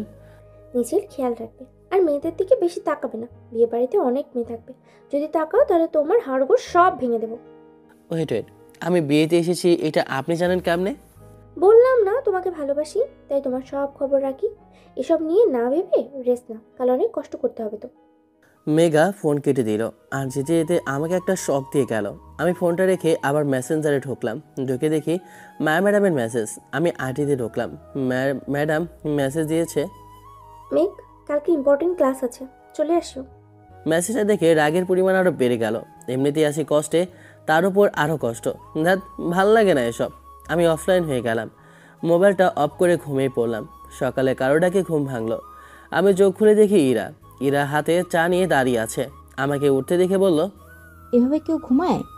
অনেকক্ষণ ধরে ডাকছিলাম। চাটা নেন আপনার, আর নিচে সবাই ওয়েট করছে। ইরা চায়ের কাপটা রেখে চলে গেল। আমি যাওয়ার আগে ডেকে বললাম, কিছু কি বলবেন? জি, বুঝতে পারলাম না। আপনার মুখে স্পষ্ট বুঝতে পারছি আমাকে কিছু একটা বলতে চান, কিন্তু বলতে পারছেন না। না, কিছু না। বলেন, আমি হেল্প করব। আসলে আমি না আপনার ফ্রেন্ড রাফির উপর ক্রাশ খাইছি। আসলে ক্রাশ না, ওরে আমি অনেক ভালোবাসি সে প্রথম দিন থেকে। আপনারা তো বেস্ট ফ্রেন্ড। আসলে আমি আপনাকে অনেক আগে থেকে চিনতাম। সেটা আমি জানি। রাফিকে ফলো করেন এটাও আমি জানি। রাফি যে আপনি তাকে ফলো করেন এটাও জানে। আপনাকে যে রাফিও ভালোবাসে এইটাও আমি জানি। হ্যাঁ। কি বলেন? রাফিও আমাকে? এই জন্যই তো ওকে আসতে বলেছি। সে আসতেছে। আপনি সুন্দর করে রেডি হয়ে থাকুন। এসে আপনাকে না চেনার ভান করবে। আপনি ঠিক তেমনটাই করবেন। পরে যা করার আমিই করব। ধন্যবাদ। ধন্যবাদ বলে লাভ হবে না। খুব খিদা লেগেছে। নিজের হাতে কিছু বানিয়ে খাওয়ালে খুশি হব। আচ্ছা। সাথে কফিও। ইরা খুশি মনে চলে গেল। ও হ্যাঁ, রাফি আর ইরার কাহিনীটা আগে থেকে চলছিল। দুজন দুজনকে ভালোবাসে, কিন্তু ইরা মেয়ে বলে বলতে পারছিল না, আর রাফি রিজেক্ট খাওয়ার ভয়ে। আর ইরাকে ঠিক আগে থেকেই আমি চিনতাম। জাস্ট বাসে না চেনার ভান করেছি, আর সেও ঠিক একই কাজ করলো। যাই হোক, আমি ফ্রেশ হয়ে নিচে গেলাম খেতে। টেবিলে দেখি আমার পছন্দের পরোটা আর আলুর দম বানানো আছে। আমি চাচিকে জিজ্ঞেস করলাম, চাচি, এসব কে বানাইছে? ইরা বানিয়েছে। আমি খেয়ে দেখলাম, মাশাআল্লাহ, খেতে অনেক সুস্বাদু। ইরা আমার পাশে বসা ছিল। আমাকে জিজ্ঞেস করলো, কেমন হলো ভাইয়া? ভালোই। তোমার হাতের রান্না অনেক ভালো। রাফি তো আবার খাবার পাগলা। তোমার রান্না ছাড়া তো কিছুই খাইতে চাইবে না। ভাইয়া কবে আসবে সে? আসবে আসবে। কখন? হঠাৎ করে দরজার বাইরে থেকে কারা যেন বলল, কিরে, আমাকে ছাড়া একা একা খাবি নাকি? আমি তাকিয়ে দেখি রাফি আর রাহাতটা সবাই এসেছে। আমি তাদের কাছে গিয়ে বললাম, কিরে, আসতে কষ্ট হয়নি তো? সব কষ্ট চলে যাবে, আগে খেতে দে। চাচি কই? চাচি সবাইকে দেখে বলল, কিরে ফাজিলের দল, কাল না এসে আজকে আসলি কেন? আরে চাচি, তোমার এই বোকা ছেলেটা দাওয়াত দেয়নি তাই। আচ্ছা, বস সবাই। চাচি আর ইরা সবাইকে খেতে দিল। রাফি ইরাকে খেয়াল করেনি। যখন রাফির প্লেটে পরোটা দিল তখনই সে খেয়াল করলো। ইরাকে দেখে সে কিছুটা অবাকই হলো। ইরা পরোটা দিয়ে চলে গেল। বুঝতে পারলাম ললচা পাইছে। বাকিটা খেয়াল করিনি। রাফি আমাকে কানে কানে বলল, কি রে দোস্ত, এইটা এইখানে কেন? কোনটা? ইরা? ও ইরা, ইরা তো অনেক ভাইয়ার মামাতো বোন। কি বলিস? হ্যাঁ, আমি কালকেই জানতে পারলাম। আমাকে বলিস নি কেন? সারপ্রাইজ দিব বলে। হ্যাঁ আমি। কিন্তু তোকে এই বিয়ের আসরে ওকে পটাতে হবে, না হলে জীবনেও আর ওকে পাবে না। কেন? ওর বিয়ে ঠিক হবে শুনেছি অনেক ভাইয়ের কাছে। কি বলিস? আমার ভালোবাসাকে অন্যের হতে দিব না, যে করেই হোক আমার ওকে চাই। ওকে নে, খাওয়া শুরু কর। সবাই মিলে নাস্তা করে কাজে লেগে গেলাম। আমার কাজ একটু কমে গেল, কারণ রাফি আর বাকিরাও হেল্প করছে। রাফি হেল্প করছে না, সে লুকিয়ে লুকিয়ে ইরাকে দেখছে। যাই হোক, বিয়ের আসরে সবাই খুশিতেই আছে, কিন্তু আমার ডেভিল ম্যাডামটা যে অন্যকে নিয়ে খুশি আছে। আচ্ছা, আমি বারবার ওনার কথা ভাবছি কেন? তাহলে কি আমি ওনাকে ভালোবেসে ফেললাম নাকি? আমি ভাবতে পারছি না। এই বিয়ের মতো আনন্দের সময়ে আমার মনটা খারাপ। আমি মন খারাপ নিয়ে কাজ করতে লাগলাম। দুপুরে সবাই খেয়ে দিয়ে আড্ডা দিচ্ছি।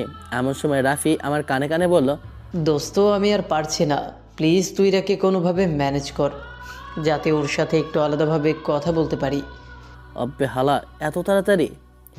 ভাই, ওর বিয়ের পর ওর সাথে কথা বলবো নাকি? আচ্ছা আচ্ছা, আমি ব্যবস্থা করে দিচ্ছি। বিকেলের দিকে সবাই কাজ করছিলাম। কিছু ফুলের শর্ট পড়লো। আসলে আমি ইচ্ছে করেই আনি নাই। তো আমি রাফিকে বললাম, দোস্ত যা, এই ফুলগুলো নিয়ে আয়। সাথে পাশে থাকা ইরাকেও বললাম, ইরা তুমি সহ যাও, গিয়ে ভালো দেখে ফুলগুলো নিয়ে আসো। আমার হাদারাম বন্ধুটা আবার ফুল চেনে না। কথাটি বলায় রাফি আমার দিকে রাগে চোখে তাকালো। পরক্ষণে খুশি হলো, কারণ সে ইরার সাথে কথা বলার সুযোগ পাবে। যাক, রাফির লাইনটাও ক্লিয়ার হলো। আমি কাজ করতে করতে ক্লান্ত। ও হ্যাঁ, আব্বুরাও দুপুরে চলে এসেছে। যাই হোক, তারা এসেছে সমস্যা নেই, তাদের সাথে বোনও এসেছে, তাতেও সমস্যা নেই। কিন্তু মুস্কান কেন এসেছে? আচ্ছা, অপরিচিত সেই মেয়েটি মুস্কান নাকি? না, আমাকে বের করতেই হবে। মাথায় একটা বুদ্ধি এসেছে, কিন্তু কাজটা কে করবে? ও হ্যাঁ, রাহাত। সে তো এই কাজে এক্সপার্ট। আমি রাহাতকে ডেকে সব খুলে বললাম। সে তো এক কথায় রাজি।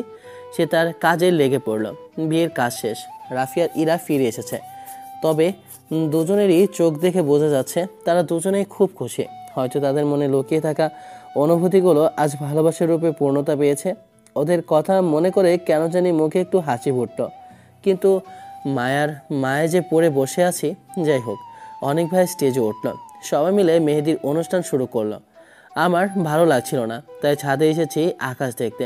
হঠাৎ পেছন থেকে বোন জান্নাত বলে উঠল, ভাইয়া কি হয়েছে তোর? কিছু না। আমি জানি কিছু একটা হয়েছে। কি হয়েছে বল? ওই মেয়েটার কথা ভাবছিস, যাকে দেখানোর কথা বলেছিলি? হ্যাঁ, মানে আসলে। মন খারাপ করিস না। আর তোকে বলতে ভুলে গেছিলাম, আজকে আমরা আসার আগে তোর কলেজের ম্যাডাম এসেছিল। কি যেন নাম? ও হ্যাঁ, মায়া ম্যাডাম বলেছিল। কি, মায়া ম্যাডাম এসেছিল? ও মা, শুকনো মুখটা এত জ্বলে উঠলো কেন? আরে তারপর বল। তারপর এসে তোর কথা জিজ্ঞেস করলো। আর কয়েকদিন পর নাকি তোদের কি যেন টেস্ট নেবে, তো তোকে তাড়াতাড়ি কলেজে যেতে বললো। আচ্ছা ভাইয়া, এটাই কি সেই মেয়েটা? মানে বল। হ্যাঁ। ভাবি কিন্তু অনেক সুন্দর। ধ্যাত। থাক, এত লজ্জা তো মেয়েরাও পায় না। কিন্তু ওর যে বয়ফ্রেন্ড আছে, ওই দিন রেস্টুরেন্টে দেখলাম তার সাথে কথা বলছে। কি বলিস? হ্যাঁ। আরে চিন্তা করিস না, আগে বিয়েতে চল। একমাত্র বড় ভাইয়ের বিয়ে, আনন্দ করি, তারপর না হয় এসব দেখব। চল, সবাই তোকে খুঁজছে। আমি বোনের সাথে গেলাম, অনেক আনন্দ করলাম। তারপর এলো ঘুমানোর পালা। আমি আর বাকিরা ঘুমিয়ে পড়লাম। কিন্তু রাফি হারামজাদা মোবাইলে কথা বলতেছে, শালায় প্রেম করতেছে বুঝলাম। একই বাড়িতে আছে, তাইলে কলে কথা বলার কি দরকার? ছাদে গেলেই তো হয়। আমি ওরে একটা থাপ্পড় দিয়ে বললাম, হালা, দুজনে ছাদে গিয়ে ইচ্ছা মতো আড্ডা দে, আমাদের একটু ঘুমাতে দে। বাহ, খুব সুন্দর বুদ্ধি তোর, তুই সেরা দোস্ত। যা ভাগ। রাফি চলে গেল। এই একটা সমস্যা, প্রেম করলে জ্বালা, না করলেও জ্বালা। সে যাই হোক, একটু ঘুমিয়ে নিই। তো সকালে উঠলাম একটু দেরি করে। উঠে নাস্তা খেয়েই আবার কাজে লেগে গেলাম। একমাত্র চাচাতো ভাইয়ের বিয়ে বলে কথা, তাই আমারই খাটতে হচ্ছে বেশি। আমরা চলে আসলাম বিয়ে বাড়িতে। ওরে মা, গেটে দেখি অনেক মেয়ে দাঁড়িয়ে আছে, টাকার ডিমান্ড করতেছে। তো ভাইয়াকে বললাম দিয়ে দিতে। ভাইয়া তার মানিব্যাগটা আমাকে দিয়ে বলল, তুই একটু ম্যানেজ কর। আমাকে আর পাইকে, মানিব্যাগে দেখি 20,000 আছে। আমি মেয়েগুলোকে কোনো মতে 5,000 টাকা ম্যানেজ করে বাকিগুলো নিজের পকেটে ঢুকালাম। তো ভাইয়াকে মানিব্যাগ ফেরত দেওয়ার পর ভাইয়া করুণ চোখে আমার দিকে তাকিয়ে বলল, ওদের 5,000 দিয়ে বাকিগুলো নিয়ে নিই। তোমার বিয়েতে এত খাটুনি হলো, তার পারিশ্রমিক নিলাম। তোরে আমি। আরে ভাইয়া, রাগ করতে নেই, ভাবিকে দিছিস মনে করে ভুলে যা। ভাইয়া জানে এখন কিছু বলে লাভ নাই। তো বিয়ে শেষ, এখন কান্নার পালা। আরে শালা, আমি মনে করছি ভাবি কাঁদতে কাঁদতে শেষ হয়ে যাবে, কিন্তু উনি তো হাসি মুখে গাইতে উঠলো। তো ভাইয়াদের গাইতে আমিও ছিলাম। ভাবিকে বললাম, ভাবি, আজকে থেকে কি বিয়ের একটা নতুন কনসেপ্ট শুরু করছেন নাকি? আরে ছোট দেবরজি, আমার কান্না সহজে আসে না, আর যখন আসে তখন কেউ থামাতে পারে না। চিন্তা করবেন না, ভাইয়া থামাতে পারবে। না পারলে হাত পা ভেঙে দিব। পাশ থেকে ভাইয়া বলল, তোমার রাগ ভাঙাতে আমার বইয়ে গেছে। কি বললি তুই? আরে বাবুটা রাগ করো কেন, আমি তো মজা করছিলাম। সবাই বাসায় চলে আসলাম। বাসায় মেহমানে ভর্তি, আমি সাথে দাঁড়িয়ে আছি। খোলা আকাশে তারাদের মেলা দেখছি। তখনই ফোনটা বেজে উঠলো। স্ক্রিনে তাকিয়ে দেখি মেঘা। কল ধরতে মেঘা বলল, এত ব্যস্ত মানুষ, একটা কল দেওয়ারও সময় পাও না নাকি? আপনি তুমি করে বলছেন কেন? উমা, ভালোবাসি তাই। কি করছেন? আকাশ দেখছি। আমিও সেম, ছাদে বসে বসে আকাশ দেখছি। কিছু খেয়েছেন নাকি খালি পেটেই বসে আছেন? খাইছি। আমি বলছি খাননি? আপনি জানেন কেমনে? আপনি কি পড়ি নাকি? হ্যাঁ, বললাম না ভালোবাসা মানুষের প্রতিটি মুহূর্তের খবর আমি রাখি। বুঝলাম। আচ্ছা, আমাকে যে ভালোবাসেন, আপনি কি জানেন আমি কাউকে ভালোবাসি কিনা? না, জানি না, জানার চেষ্টাও করব না। তোমাকে হারাতে চাই না, যে কোনো মূল্যে তোমাকে আমার চাই। আমি যদি বলি আমি কাউকে ভালোবাসি, তাহলে কি করবেন? জানি না কি করব, তবে আপনাকে ভালোবাসা বন্ধ করব না। এতটা ভালোবাসেন কেমনে? জানি না। সত্যি বলতে আমি অন্য কাউকে পছন্দ করি। কথাটা বলার পর ওপাশ থেকে কোনো আওয়াজ আসে না। ফোনটা কেটে দিল। জানি না মেঘা কি ভাবছে বা করছে, তবে সত্যি বলা খুব জরুরি। আমি মায়ের প্রতি দুর্বল, মায়েকে ভালোবাসতে শুরু করেছি। মেঘা আমাকে সত্যি ভালোবাসে কিনা আমি জানি না, তবে তাকে আঘাত করা আমার পক্ষে সম্ভব না। তাই সত্যিটা বলে দিলাম। আমি ফোনটা পকেটে রেখে আবার আকাশ দেখে মনোযোগ দিলাম। কিছুক্ষণ পর ফোনটা আবার বেজে উঠল। স্ক্রিনে তাকিয়ে দেখি মেঘা। তড়িঘড়ি করে ফোনটা ধরলাম। ফোন ধরতেই মেঘা বলল, সরি, ব্যালেন্স শেষ হয়ে গেছিল। কি যেন বলছিলে? ও হ্যাঁ, কাকে ভালোবাসেন?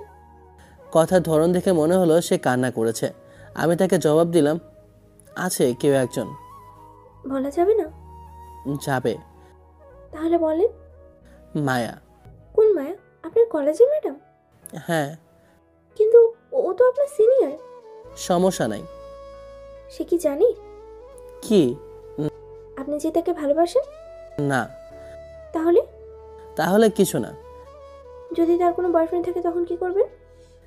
সেম আপনার মতো তাকে ভালোবাসা বন্ধ করব না।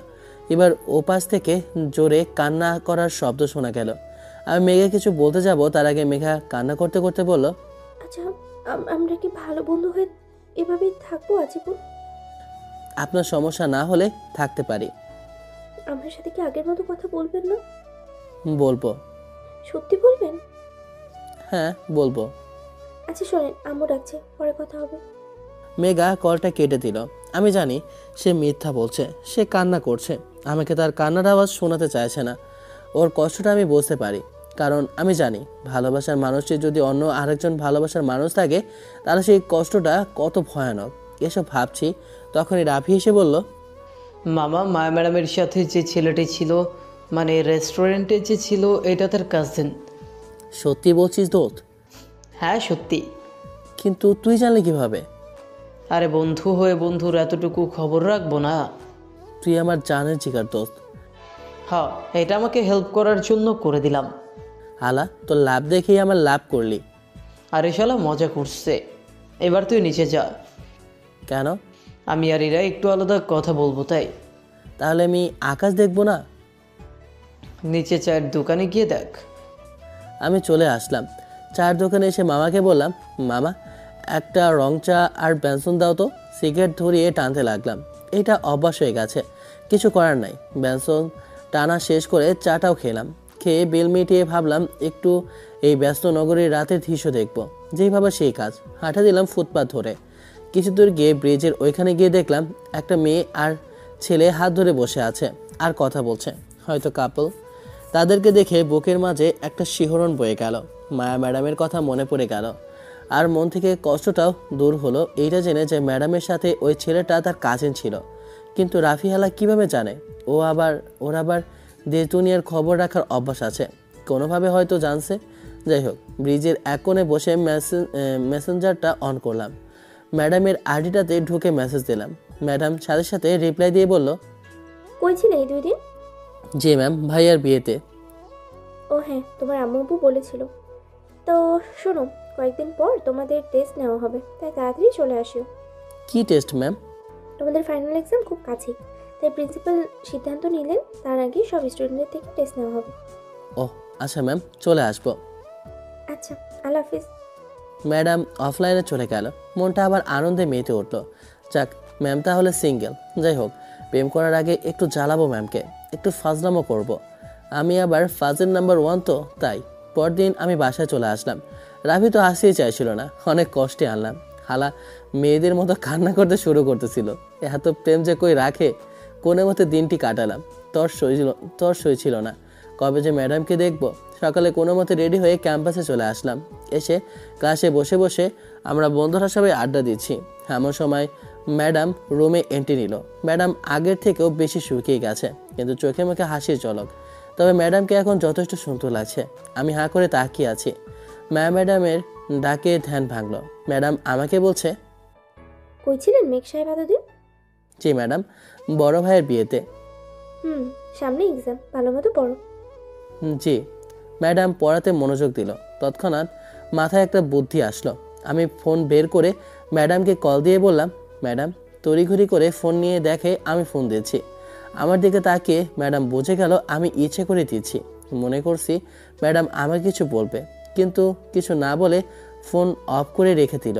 কোনো মতে প্রথম ক্লাসটা করলাম। দ্বিতীয় ক্লাস আবার জিসান স্যারের। উনি খুব রাগী। ওনার ক্লাসে সামান্য পরিমাণ আওয়াজও কেউ করতে পারে না। আমি ক্লাস করছি, এমন সময় মোবাইলটা বেজে উঠলো। স্যার তো সেই লেভেলে রেগে গেছেন। আমাকে বলল, এই অভদ্র এক্ষুনি বের হোক ক্লাস থেকে। আমি চুপচাপ বের হয়ে গেলাম। মাথাটা গেল খারাপ হয়ে। মোবাইল হাতে নিয়ে দেখি কটা ম্যাডামই দিছে। উনি ইচ্ছা করেই করেছে। তখন এই মেসেজ আসলো, কি ফাজিল সাহেব, ইট মারলে পাটকেল তো খেতেই হবে। বাই দ্য ওয়ে, আপনি ফাজিল কিং হলেও আমি কিন্তু ডেভিল কুইন, মনে রাখবেন। ম্যাম আমাকে এভাবে বাস দিল না, এর বদলে কিছু একটা করতেই হবে। ক্লাস শেষে বাসের জন্য দাঁড়িয়ে আছে। কিছু দূরে ম্যামও দাঁড়িয়ে আছে।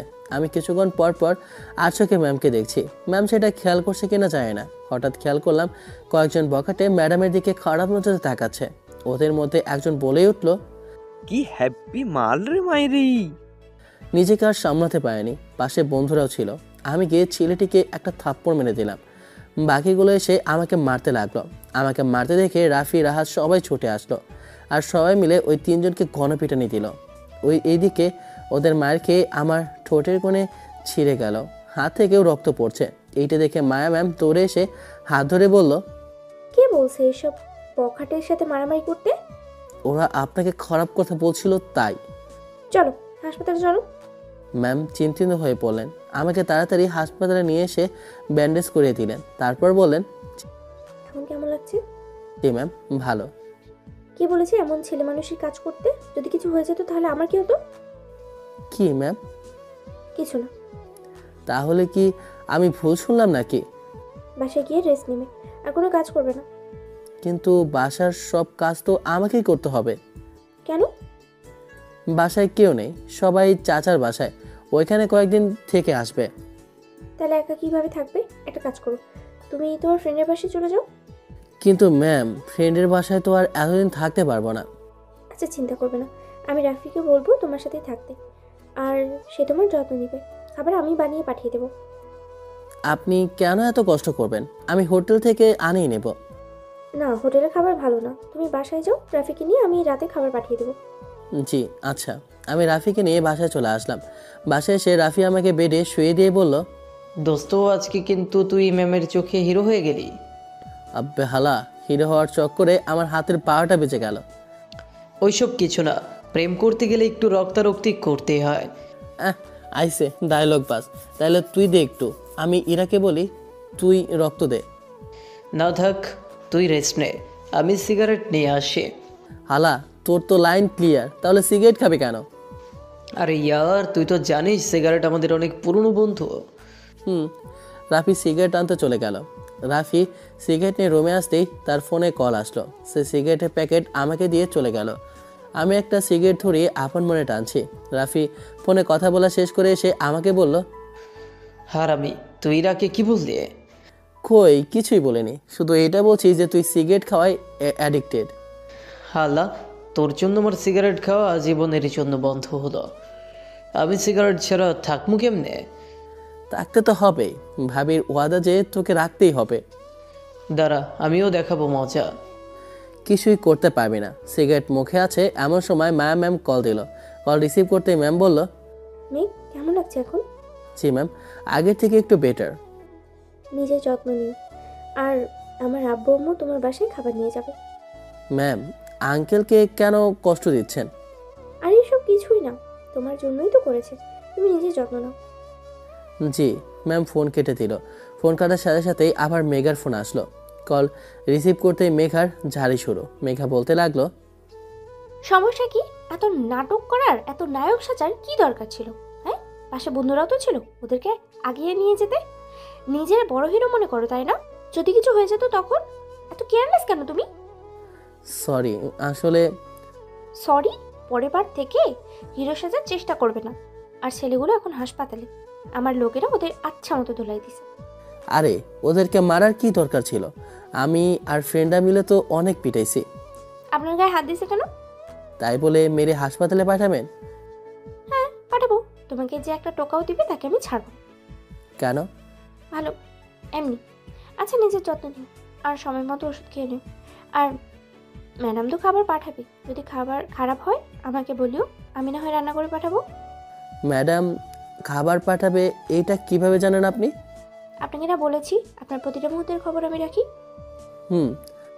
রাখি। আল্লাহ হাফিজ, নিজের খেয়াল রাখবেন। আর আমি হয়তো বেশি দিন দেশে থাকবো না। কেন? চলে যাব স্পেনে, আব্বুর কাছে। কেন?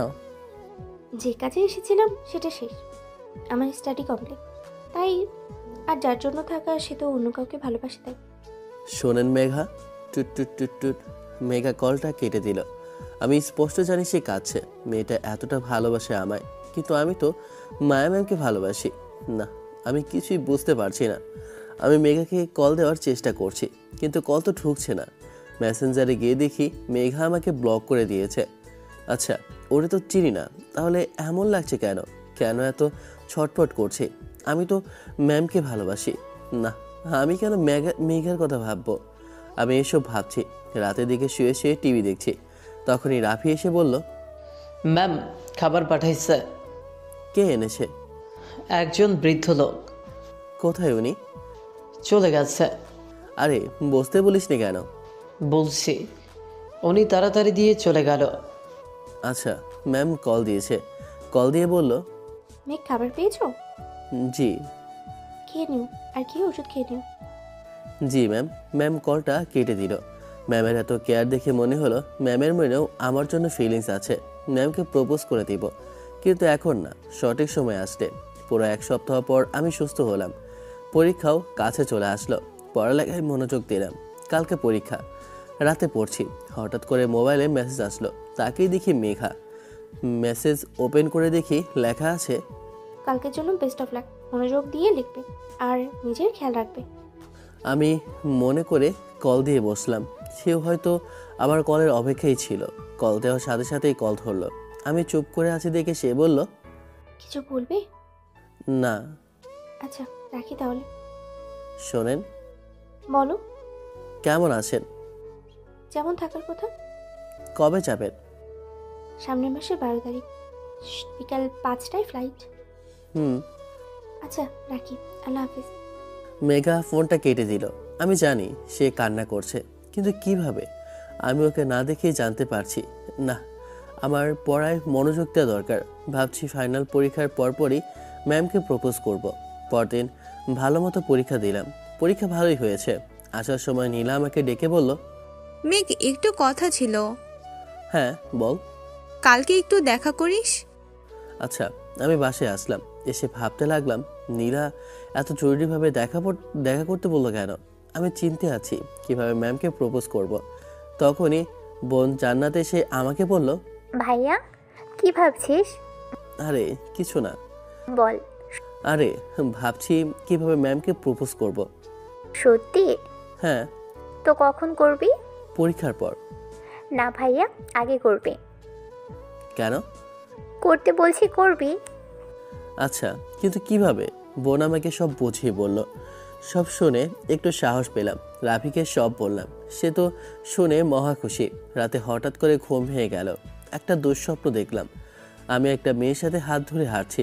হঠাৎ করে মেয়েটি আমাকে বাঁচাতে গিয়ে নিজেই গাড়ির নিচে চাপা পড়ল। মেয়েটির নাম ধরে চিৎকার দিলাম। সেই নামটি ছিল মেঘা। গলাটা শুকিয়ে যাচ্ছে। আমি নিচে গিয়ে পানি খেয়ে আসলাম। আচ্ছা, আমি এই স্বপ্নটা কেন দেখলাম? আর কেনই বা মেঘাকে নিয়ে ভাবছি? না, আমি তো মায়ার মায়ে পড়েছি। আমি তো আমার টেবিল ম্যামের প্রেমে পড়েছি। তাহলে মেঘার কথা ভাবছি কেন? যে মেয়েটাকে কোনোদিন দেখিনি, জানি না সে কে, তাহলে তার কথা ভাবছি কেন? পরদিন ক্যাম্পাসের বড় গাছটির নিচে দাঁড়িয়ে আছি নীলার জন্য। আর সে শাড়ি পরে এসেছে। ওরে শাড়ি পরতে দেখে কিছুটা অবাকই হলাম। আমার কাছে এসে নীলা তার পেছন থেকে একজোড়া গোলাপ আমার দিকে এগিয়ে দিয়ে বলল, মেঘ, তোকে সেই প্রথম দেখায় ভালোবেসে ফেলেছি। তোর প্রেমে সে প্রথম দিন থেকেই হাবুডুবু খাচ্ছি, নিজেকে আর ঠিক রাখতে পারছি না। তাই আজকে অনেক সাহস নিয়ে প্রপোজ করছি তোমায়। আমাকে কি একটু ভালোবাসবে? আমি থবনে গেলাম, নিজেকে সামনে নিয়ে বললাম, শোন নীলা, আমি তোকে সবসময় একজন ভালো বন্ধু ভেবেছি, আর কিছু না। আমি অন্য কাউকে ভালোবাসি। নীলার চোখে পানি। আমি কিছু বলতে যাব তার আগে সে আমাকে জড়িয়ে ধরলো, যার জন্য আমি মোটেও প্রস্তুত ছিলাম না। আমাকে জড়িয়ে ধরে সে বলতে লাগলো, প্লিজ মেঘ, আমি তোমাকে ছাড়া বাঁচবো না, প্লিজ। সামনে তাকিয়ে দেখি মায়া ম্যাডাম আমাকে দেখে চলে যাচ্ছে। যাওয়ার আগে তার চোখের কোণে অশ্রু লক্ষ্য করলাম। আমি নীলাকে ছাড়িয়ে ম্যাডামের কাছে গিয়ে ম্যাডামকে বললাম, ম্যাম প্লিজ একবার শোনেন, প্লিজ। ম্যাম পেছন ফিরে আমাকে থাপ্পড় মেরে বলল, তোর মতো লুচ্চা আমি দেখিনি, আমাকে আর ফলো করবি না। আর হ্যাঁ, আমার চোখের সামনেও আর যেন তোকে না দেখি। ম্যাম কাঁদতে কাঁদতে চলে গেল। আমি দাঁড়িয়ে আছি, চোখ দিয়ে অশ্রু গড়িয়ে পড়ছে। ম্যাম চলে গেছে। আমি আর দেরি না করে বাসায় চলে আসলাম। রুমে গিয়ে দরজা বন্ধ করে শুয়ে আছি, মনটা খারাপ। ম্যাম আমার কাছ থেকে সত্যিটা জানতে চায়নি একবারও। কেন শুধু শুধু আমাকে ভুল বুঝলো। বোন এসে দরজা ধাক্কাচ্ছে। আমি উঠে দরজা খুলে দিতেই বোন আমাকে বলল, ভাইয়া, ভাবি কি বলেছে বল। আমি চুপ করে আছি। বোন আবার জিজ্ঞেস করলো, ভাইয়া বল। আমি নিজেকে আর ধরে রাখতে না পেরে বোনকে জড়িয়ে ধরে কেঁদে দিলাম আর তাকে সব খুলে পড়লাম। বোন সব শুনে আমাকে বলল, আরে পাগল, এইটার জন্য কান্না করতে হয় নাকি? ম্যাম তোকে ভালোবাসে, তাই সে নীলার সাথে তোকে দেখে রাগ করেছে। কালকে ক্যাম্পাসে গিয়ে ভাবিকে প্রপোজ করে দিস, দেখবি সব ঠিক হয়ে যাবে। সত্যি? হ্যাঁ, আর মেয়েদের মতো কান্না করা বন্ধ কর। কান্না করলে তোকে আমার মেয়ের মতো লাগে। গাধি, তোরে আজকে আমি আমি আম্মুকে বলে দিব মারলে। আচ্ছা যা, মারবো না। ওকে এবার যা তুই। বোন রুম থেকে চলে গেল। আমি ম্যামের আইডিতে ঢুকলাম, কিন্তু ম্যাম ব্লক করে দিয়েছে আমাকে। আমি ফোনে ট্রাই করলাম। কয়েকবার রিং হওয়ার পর ম্যাম ফোন ধরে বলল, এই কুত্তা, কি সমস্যা তোর? Ma'am I am sorry. তোরে আমার সামনে আসতে মানা করছি, আর কোনোদিনও আমাকে ফোন দিবি না। ম্যাম ফোন কেটে দিল। মনটা খারাপ। পরদিন ক্যাম্পাসে গিয়ে ম্যামকে খুঁজতেছি, কিন্তু পাচ্ছি না। রাফিকে জিজ্ঞেস করলাম, দোস্ত মায়া ম্যাম কই? ম্যাম চলে গেছে, উনি চাকরি ছেড়ে দিচ্ছে। কি বলিস এসব? হ্যাঁ সত্যি। দোস্ত আমি মায়া ম্যামকে অনেক ভালোবাসি। কি হয়েছে আমাকে বল।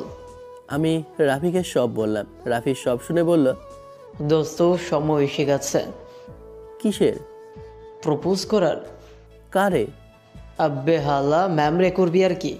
কিন্তু কিভাবে? আরে আমি আছি তো, সব অ্যারেঞ্জ করব।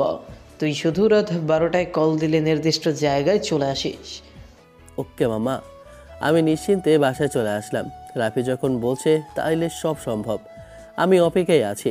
রাফি 11:30-এ কল দিয়ে একটা জায়গায় যেতে বলল। আমি 20 মিনিটে পৌঁছে গেলাম। গিয়ে দেখি রাফি সহ রাহাতরা সবাই আছে, আর তাদের হাতে কী সব কাগজ। আমাকে দেখে রাফি বলল, ম্যামকে কল দিয়ে নিচে আসতে বল। কিন্তু ম্যাম এইখানে আসবে কেন? আব্বে হালা, ম্যাম সামনের বাসায় থাকে। ওয়েট মামা, আমি কল দিতেছি, কিন্তু আমার বুক কাঁপতেছে। কেন? প্রথমবার কাউকে প্রপোজ করব, তাই। কেন, ভবিষ্যতেও আরও কয়েকটা করবি নাকি? না ভাই, একটা, এইটারে করতে পারলেই হলো। তাইলে হালা কল দে। কিন্তু তোদের হাতে এইসব কি? আরে বাল, বেশি কথা না বলে ম্যামরে নিচে আসতে বল। আমি ম্যামকে কল দিলাম, কয়েকবার দিলাম, কিন্তু ম্যাম কল ধরলো না। আমি আবার দিলাম। ম্যাম কল ধরে বিরক্তি স্বরে বলল, তোর মতো বেহায়া নির্লজ্জ ছোট লোক আমি আর দুইটা দেখিনি। সরি ম্যাম, আসলে। আরে তোর এত অপমান করার পরেও কি তোর লজ্জা হয় না? ম্যাম একটু নিচে আসবেন? কেন? আসেন। আমি কি তোর চাকর নাকি? Ma'am please. ম্যাম আর কিছু না বলে ফোন কেটে দিল। রাফি আমাকে হতাশ হতে দেখে বলল, কি রে, কি বলছে? অপমান করছে। আর এই ভালোবাসায় এতটুকু নির্লজ্জ হওয়াই চায়। তুই আবার কল দে। কল দিতে যাব তার আগেই দেখি ম্যাম নীলশাড়ি পরে বাইরের গেটের দিকে আসে। রাফি আর বাকিরা দেখি লুকিয়ে গেছে আমাকে একা রেখে। আমার ভয়ে হাত পা কাঁপা শুরু হয়েছে। ম্যাম আমার কাছে এসে, তোর মতো নির্লজ্জ লোক আমি আরেকটা দেখিনি। তুই না মানা করছি আমার সামনে না আসার জন্য। আমি এমনিতেই ভয়ে আছি। ম্যামের ঝাড়ি খেয়ে আরও দ্বিগুণ বেড়ে গেল। না মানে আসলে কি বলবি বল তাড়াতাড়ি। না মানে আসলে হঠাৎ করে দেখি রাফি আর বাকিরা হাতে একটা কাগজ আর একটা গোলাপ ফুল নিয়ে ম্যামের কাছে এসে ধরলো। খেয়াল করে দেখলাম সবার হাতে কাগজটা বড় আকৃতির, আর ওইখানে বড় করে লেখা আছে সরি। কিন্তু রাফির হাতে লেখা আছে অন্য কিছু। রাফির হাতের কাগজে লেখা আছে আমি তোমাকে ভালোবাসি। ম্যাম লেখাটা দেখে আমাকে থাপ্পড় মেরে বলল, ছি, তোর মতো লুচ্চা এসব ছাড়া আর কি করতে পারে? কয়টা লাগে তোর? মায়াবাজি করার জায়গা পাস না? এইবার নিজেকে কন্ট্রোল করতে না পেরে ম্যামকে থাপ্পড় দিলাম আর বললাম, চুপ, একদম চুপ। কি মনে করিস নিজেকে? হ্যাঁ, তোকে সেই প্রথম দিন থেকেই ভালোবাসি। ম্যাম হয়েছিস তো কি হয়েছে, ভালোবাসি ব্যাস। আর হ্যাঁ, আমি ফাজিল, আমি খারাপ, কিন্তু এতটাও খারাপ না যে যাকে ভালোবাসি তাকে ছাড়া অন্য মেয়েকে ভালোবাসবো। আমি শুধু তোরই ভালোবাসি আর তোরই ভালোবেসে যাব, বয়সে বড় হ বা আর যাই হ। আর হ্যাঁ, আমি আজ পর্যন্ত কোনো মেয়েকে নিয়ে চিন্তা করিনি যতটা তোরে নিয়ে ভাবছি। রাতের খুব হারাম করেছি, তার বদলে এই প্রতিদান পেলাম? লুচ্চা। ভালোবাসি বলে নিজেরে নির্লজ্জ করেছি, তোর হাজার অপমান সহ্য করেছি, কিন্তু আর না। আমার ক্যারেক্টার কীরকম আমার বন্ধুরা সবাই জানে। আসি। আর হ্যাঁ, আজকের পর থেকে এই মুখ আর দেখাবো না। মুখ তো দূরে থাক, আমার ছায়াও আপনার পাশে থাকবে না। আর সরি থাপ্পড় মারার জন্য। আসি। রাফি আমার হাত ধরে বলল, দোস্ত। না ভাই, আর না। আমি খারাপ, আমি ফাজিল, আমি নির্লজ্জ, কিন্তু আমি মেয়েবাজি করি না। চল। প্লিজ ম্যামকে বল। না, আর বলবো না, সব অনুভূতি মরে গেছে। আমি মেয়েবাজি করি। এতদিনে সে আমাকে এইটুকু চিনেছে। যে মেয়ে আমাকে চিনতে পারে না, বুঝতে পারে না, তাকে ভালোবাসা আর যাই হোক আমার পক্ষে সম্ভব না। আমি আসি। আমি বাসায় চলে আসলাম। এত রাতে বাসায় ফিরতে দেখে মা কিছু না বললেও বোন আমার রুমে এসে বলল, কিরে ভাইয়া, কি হয়েছে? আর তোর মুখে আঙুলের দাগ কোথা থেকে আসলো? আরে কিছু না, এমনিতেই। না, কিছু তো একটা হয়েছে, বল আমাকে। না বোন, কিছুই হয়নি। ভাইয়া, আমার কসম দিলাম, বল কি হয়েছে। আমি বোনকে সব বললাম। বোন সব শুনে রেগে গিয়ে বলল, এত বড় সাহস ওর, তোকে থাপ্পড় দিছে, ওকে আমি ছাড়বো না। বোন শান্ত হ, আর সব সমস্যা আমার জন্য হচ্ছে, তাই আমারই দূরে চলে যাওয়া ভালো হবে। কিন্তু ভাইয়া, সামনে তোর এক্সাম। সমস্যা নাই, আমি এই শহর ছেড়ে চলে যাব। পরীক্ষা না হয় ওইখান থেকেই দিব। কিন্তু যাবি কোথায়? বড় খালার বাসায়। আচ্ছা যা, মন খারাপ করিস না, দেখবি একদিন ওই মেয়েটা তোর ভালোবাসা বুঝবে, আর সেই দিন সে খুব কাঁদবে। না বোন, এমন করিস না, মায়া যেন সুখে থাকে এই দোয়াই কর।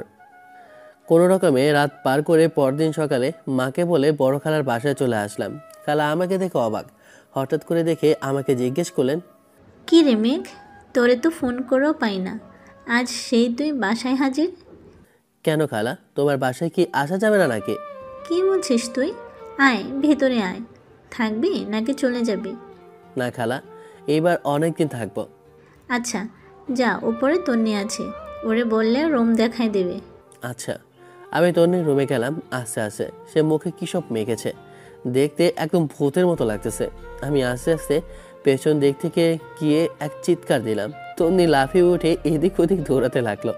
আমাকে দেখে সে দৌড়ে এসে জড়িয়ে ধরে বলল, মেঘ ভাইয়া, কবে এসেছিস তুই? এইমাত্র আসলাম। আচ্ছা বস। তো কি মনে করে আসলি? বলবো, আগে আমাকে আমার রুমটা দেখা, ফ্রেশ হই, তারপর খাবো, খুব খিদাও লেগেছে। আচ্ছা চল, আমি রুম দেখিয়ে দিচ্ছি। তন্নি আমাকে রুমে নিয়ে গেল। এখন তন্নির পরিচয় বলি। তন্নি আর তানিম দুই ভাই বোন, মানে আমার খালাতো ভাই। তানিম ভাইয়া বড়, উনি লন্ডনে থাকতেন, এখন নাকি স্পেনে শিফট হয়েছেন। তন্নি ছোট, জান্নাতের সমবয়সী, একই ক্লাসে পড়ে। মেয়েটা আমাকে পেলে নিজের ভাইয়ের কথা ভুলে যায়। এই নিয়ে তানিম ভাইয়ের অনেক আক্ষেপ। তন্নি আমাকে তার বড় ভাই মনে করে। খুব দুষ্ট কিন্তু খুব ভালো। আমি ফ্রেশ হয়ে নিচে গেলাম খেতে। টেবিলে গিয়ে দেখি তন্নি খাবার নিয়ে বসে আছে। আমাকে দেখে বলল, ভাইয়া তাড়াতাড়ি খেতে আয়। খালা বলল, কি রে, এত তাড়াহুড়ো করছিস কেন? আমু, আমার ভাইয়ার কাছ থেকে অনেক কিছু জানার আছে তাই। তুই পারিস বটে। মেঘ, খেয়ে নে। আমি আর তন্নি খাবার খেয়ে ছাদে গেলাম। তন্নি জানে আমার ছাদে যাওয়ার মানে মন খারাপ হওয়া। দিনের বেলায় ছাদে যাই তখন যখন আমার মন ভালো থাকে না। তন্নি এইটাও জানে আমি ছাদে উঠলে কফি খাই, তাই সে কফি বানিয়ে আনলো। তাদের ছাদে বসার জন্য আলাদা জায়গাও আছে। আমরা সেইখানে বসলাম। তন্নি একসময় কফি খেয়ে আমাকে বলল, ভাইয়া কি হয়েছে আমাকে বল, কেন এত মন খারাপ তোর? আমি তন্নিকে সব বললাম। হাজার হলেও সে বোন আমার। আমার কথা শুনে তার রাগ উঠল। সাথে সাথে সে মায়াকে আজে বাজে কথা বলা শুরু করে দিল। ভাগ্যিস তাকে সে পায়নি, না হলে খবর করে ছাড়তো তার। আমি কোনো রকমে তন্নিকে শান্ত করে বললাম, আরে এত রাগ করার কি আছে? কি আছে মানে? তোকে অপমান করার সে কে? আজ পর্যন্ত তোর আব্বুও তোকে কিছু বলেনি, আর ওই মেয়েটা বলার সাহস কি করে পায়? ওকে ভালোবাসি তাই। কিন্তু ভাইয়া, ও তোর ভালোবাসা বুঝে না। আরে পাগলি, বোঝে, সব বোঝে। আমিও জানি সে আমাকে ভালোবাসে, কিন্তু প্রকাশ করতে চায় না। কেন ভাইয়া? জানি না। তনির সাথে কথা বলছি এমন সময় দেখি মেঘার কল। আমি কল ধরতে মেঘা বলল, মেঘ তুমি কোথায়? আজকে তোমাকে ক্যাম্পাসে দেখলাম না যে। জি আমি একটু বাইরে আছি। ম্যামের ব্যবহারে বেশি কষ্ট পাইছো? না, ওয়েটেড, আপনি কিভাবে জানেন এসব? আমি আগেই বলছিলাম আপনার সব খবর আমি রাখি। কেমন জানি একটা সন্দেহ হলো। এটা আমাকে যাচাই বাছাই করতে হবে। কি করেন আর কোথায় আপনি? সরি বলা যাবে না। ও আচ্ছা, ভালো। আচ্ছা আমি রাখি, আল্লাহ হাফেজ। মেঘা ফোন কেটে দিল। তন্নি জিজ্ঞেস করলো, ভাইয়া কে কল দিচ্ছে? আমি তন্নিকে মেঘার ব্যাপারেও সব বললাম। তন্নি শুনে বলল, ভাইয়া ডাল মে কুছ কালা হ্যায়। বোন, কুছ নেই, বহুত কালা হ্যায়। আমাদের দুজনে মিলে এটার সমাধান করতে হবে, কিন্তু কেউ যেন না জানে। ওকে। হঠাৎ করে রাফি কল দিল। আমি কল রিসিভ করতে রাফি জিজ্ঞেস করলো, আব্বে হালা, কই তুই? তোর সাথে আড্ডা দেওয়ার জন্য সবাই বসে আছি। না দোস্ত, আমি অনেক দূরে আছি। কি বলিস? কোথায় তুই? আছি একটা জায়গায়। বল। চিন্তা করিস না, আমি তাড়াতাড়ি চলে আসব। আমি ফোন কেটে দিলাম। কেমন জানি এখানে একটু গড়বড় মনে হচ্ছে। রাফির কথার মাঝে পরিবর্তন লক্ষ্য করতে পারলাম। আমি ইরাকে কল দিলাম। ইরা ফোন ধরতেই আমি ওকে সব প্ল্যান বুঝিয়ে দিলাম। এরপর মোবাইল থেকে সিমটা খুলে রাখলাম, যাতে কেউ কন্ট্যাক্ট করতে না পারে। আর মেঘাকে মেসেজ দিয়ে নতুন সিমের নাম্বারটা দিলাম, যাতে প্ল্যান সাকসেসফুল হয়। আমি ইরাকে কল দিলাম। ইরা ফোন ধরতেই আমি ওকে সব প্ল্যান বুঝিয়ে দিলাম। তারপর আমি ঘুমানোর চেষ্টা করলাম, কিন্তু না, সম্ভব হয়নি। যদি প্ল্যান বোতামে না হয় তাহলে কি হবে? না, আমি শিওর হবে। 2 দিন কাটিয়ে দিলাম। ইরা আমাকে কোনো খবরই দিল না। সন্ধ্যার সময় আমি আর তন্নি ছাদে বসে বসে কফি খাচ্ছি। এমন সময় রাফির নাম্বার থেকে কল আসলো। আমি ফোন ধরতেই রাফি বলল, কিরে, তোর পুরনো সিমটা বন্ধ নাকি যে নতুন সিম চালাচ্ছিস? হ্যাঁ দোস্ত, কিন্তু এই নাম্বার তুই কিভাবে পেলি? না মানে আন্টি থেকে নিছিলাম। ও ভালো। কি খবর তোর? ভালো না রে। কেন? মায়া ম্যাডাম প্রতিদিন তোর কথা জিজ্ঞেস করে মাথা খেয়ে ফেলে। আচ্ছা কোথায় তুই আমাকে বল। না দোস্ত, এইটা বলা যাবে না। আচ্ছা, আমাদের পরীক্ষা তো সামনের মাসে, একেবারে তখন দেখা হবে। কি বলিস তুই? তোর ছাড়া কেমন কেমন লাগে। চলে আয় তাড়াতাড়ি। না রে দোস্ত, আমি আর যাব না। কোনো মতে পরীক্ষা দিয়ে বাইরের দেশে চলে যাব। কেন মামা? আর মায়া? সে নিজের মতো খুশিতে থাকুক, তাতে আমার কি। আচ্ছা মামা, রাখি, পরে কথা হবে, বাই। আমি ফোন রেখে দিলাম। যেমন ভাবলাম ঠিক তেমনই হলো। রাফির কল কাটার সাথে সাথেই মেঘার কল আসলো। আমাকে কল দেওয়ার সাথে সাথে বলল, মেঘ, তোমাকে কয়েকদিন ধরে দেখা যায় না কেন? কোথায় তুমি? ম্যামের উপরে এত রাগ করে আছো কেন? রাগ কি শুধু সেই করতে পারে? আমরা কি মানুষ না? আমাদের কি রাগ নাই? কিন্তু তোমাকে না দেখলে যে আমার দিন কাটে না। প্লিজ ফিরে এসো। যে ছেড়ে কখন যাবেন? না বলে কি ভালো না? বললে যেতে পারবো না। আচ্ছা রাখি, পরে কথা হবে। আচ্ছা এই শোনো। জি বলো। কবে ফিরবে? জানি না। পরীক্ষা? সেটা দিব। আচ্ছা রাখি। কলটা কেটে দিলাম। সে আবার কল দিল। আমি কল রিসিভ করতে সে বলল, আমাকে তুমি করে বলছো? কই না তো। জি বলো। আরে না, আমি তো জি বলেন বলছিলাম। ও আচ্ছা, রাখি। আচ্ছা, তন্নি আমাকে দেখে বলল, ভাইয়া তোরে অস্কার দেওয়া দরকার, কি সুন্দর ড্রামা করলি। হুম এখন কি বুঝলি? আহ, আমি শিওর, শুধু রাফির বিষয়টা জানা হলো না। দেখতে দেখতে পুরো 1 সপ্তাহ কেটে গেছে। এবার ধামাকা করার সময় হয়ে গেছে। ইরার থেকে যা জানার জেনে নিয়েছি, আর আমার ধারণায় সত্যি হলো। এবার দেখি মায়া কিভাবে আমার হাত থেকে বাঁচে। আমি তন্নিকে নিয়ে ফেসবুকে একটা ছবি আপলোড করলাম আর ক্যাপশনে দিলাম আমার হবু বউ। ঘন্টা কয়েকের মধ্যেই বন্ধুরা কংগ্রাচুলেশন জানানো শুরু করলো, কিন্তু রাফি রাহাতটা বাদে। তারা কমেন্টটা না করে আমাকে মেসেজ দিল। রাহাতের সবাইকে বললাম কথা সত্যি। রাফি আমাকে মেসেজ দিয়ে বলল, কিরমে এসব কি? তুই না মায়া ম্যামকে ভালোবাসতি, তাইলে কেন, মেয়ের অভাব পড়ছে নাকি? আর মায়া মায়া করিস না, ও নাকি আমি হিট করি। কি বলছিস তুই এসব? হ্যাঁ। মেঘ, তুই কিন্তু ম্যামকে সত্যি সত্যি ভালোবেসেছিলি। এখন কোথায় সে ভালোবাসা?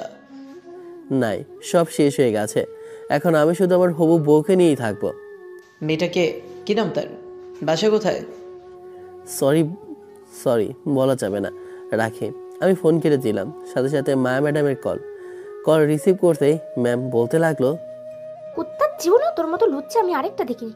ছি ছি, আমাকে ভালোবাসিস বলে এখন অন্য মেয়েকে বিয়ে করতে যাচ্ছিস? সত্যি আজকে তোরে আমি চিনতে পারলাম। তোরে বিশ্বাস করাটাও আমার সবচেয়ে বড় ভুল ছিল। কে বলেছে বিশ্বাস করতে? আর আপনি কোথায় বা আমাকে বিশ্বাস করেন যে আমি আপনাকে বিশ্বাস করব? আর আপনি আমার লাইফে কেউ না, নোবডি। কি? আমি এখন নোবডি? হ্যাঁ। তোরে আমি সামনে পেলে দেখবি। কিচ্ছুই করতে পারবেন না, রাখেন এখন। মেঘ শোনো। শুনতে চায় না। মেঘ, মেঘ প্লিজ। আমি ফোনটা কেটে দিলাম। এবার উনিও বুঝুক আপন মানুষকে কষ্ট দিলে কেমন লাগে। ফোন রেখে আরেক কাপ কফি খেলাম। তারপর রুমে এসে পড়তে বসলাম। সামনে পরীক্ষা। পড়া শেষ করে উঠেই দেখি মেঘার কল এসেছে অনেকগুলো। মোবাইল সাইলেন্ট ছিল, তাই বুঝতে পারিনি। আমি কল ব্যাক করলাম। সাথে সাথে সে কল ধরে বলল, কোথায় ছিলে? কতক্ষণ ধরে কল দিচ্ছি? পড়তেছিলাম। পোস্টের মেয়েটিকে? আমার হবু বউ। মায়া? ওই নামের কাউকে আমি চিনি না।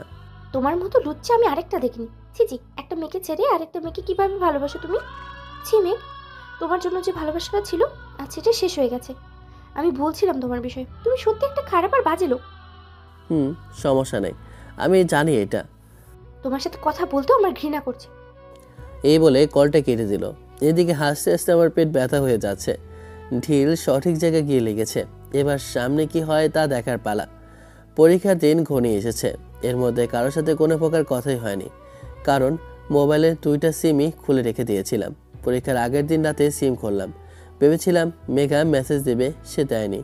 রাফিও অনলাইনে আছে, কিন্তু মেসেজ দিচ্ছে না। শুধু রাতেই মেসেজ দিয়েছে, কারণ সে সব জানে। পরদিন তন্নিকে সাথে নিয়ে বাসায় চলে আসলাম। সেখান থেকে রিক্সা নিয়ে পরীক্ষার হলে আসলাম। হলের সামনে এসে দেখি রাফি আর বাকিরা দাঁড়িয়ে আছে। আমি রাফির কাছে গিয়ে বললাম, কি অবস্থা তোর? ছি ছি, লজ্জা করে না তোর? তোর মতো লজ্জা বন্ধু যেন কারো না হয়। জানিস মা ম্যাডামের কি কষ্ট হচ্ছে? কিসের মধ্যে আছে উনি? তাতে আমার কি? সাথে সাথে ম্যাম এসে আমাকে থাপ্পড় মেরে বলল, তোর কি মানে? তুই আমাকে ভালোবাসিস না? ভালোবাসা এখন শুধু আমার হবু বউকে কিনে, এই মেয়েটা। তোর কি মানে? তুই আমাকে ভালোবাসিস না? আমি জানি মা এসব বলবে, সে রেগে আছে, তাই তনিকে আগে থেকে সব বলে দিয়েছিলাম কি করতে হবে। মেঘ তোমার হবু বউকে কিভাবে খারাপ বলে? আমি তোমাকে ভালোবাসি, আর তুমিও আমাকে ভালোবাসো। কে বলেছে আমি আপনাকে ভালোবাসি? আমি তো আমার হবু বউ তন্নিকে ভালোবাসি। কি বলছো এসব তুমি? প্লিজ মি, এমন করিও না। আমি তোমাকে ছাড়া কিভাবে থাকছি এই কয়েকটা দিন সেটা আমি জানি। কি কষ্টের মাঝে আমি কাটিয়েছি। ও আচ্ছা, কই আমি তো দেখতে পাচ্ছি না। পাশ থেকে রাফি বলল, মেঘ, তুই এমন করছিস কেন? তুই না ম্যামকে ভালোবাসিস, তাহলে কোথায় গেল তোর ভালোবাসা? আমি তন্নিকে ভালোবাসি। চল, দেরি হয়ে যাচ্ছে, এক্সাম শুরু হয়ে যাবে। মাকে কাঁদতে গিয়ে আমি চলে আসলাম পরীক্ষা হলে। কেমন জানি মায়ের কান্না মিশ্রিত মুখটা দেখতে খুব কষ্ট হচ্ছিল। আমি ওকে কষ্ট দিতে চাই না।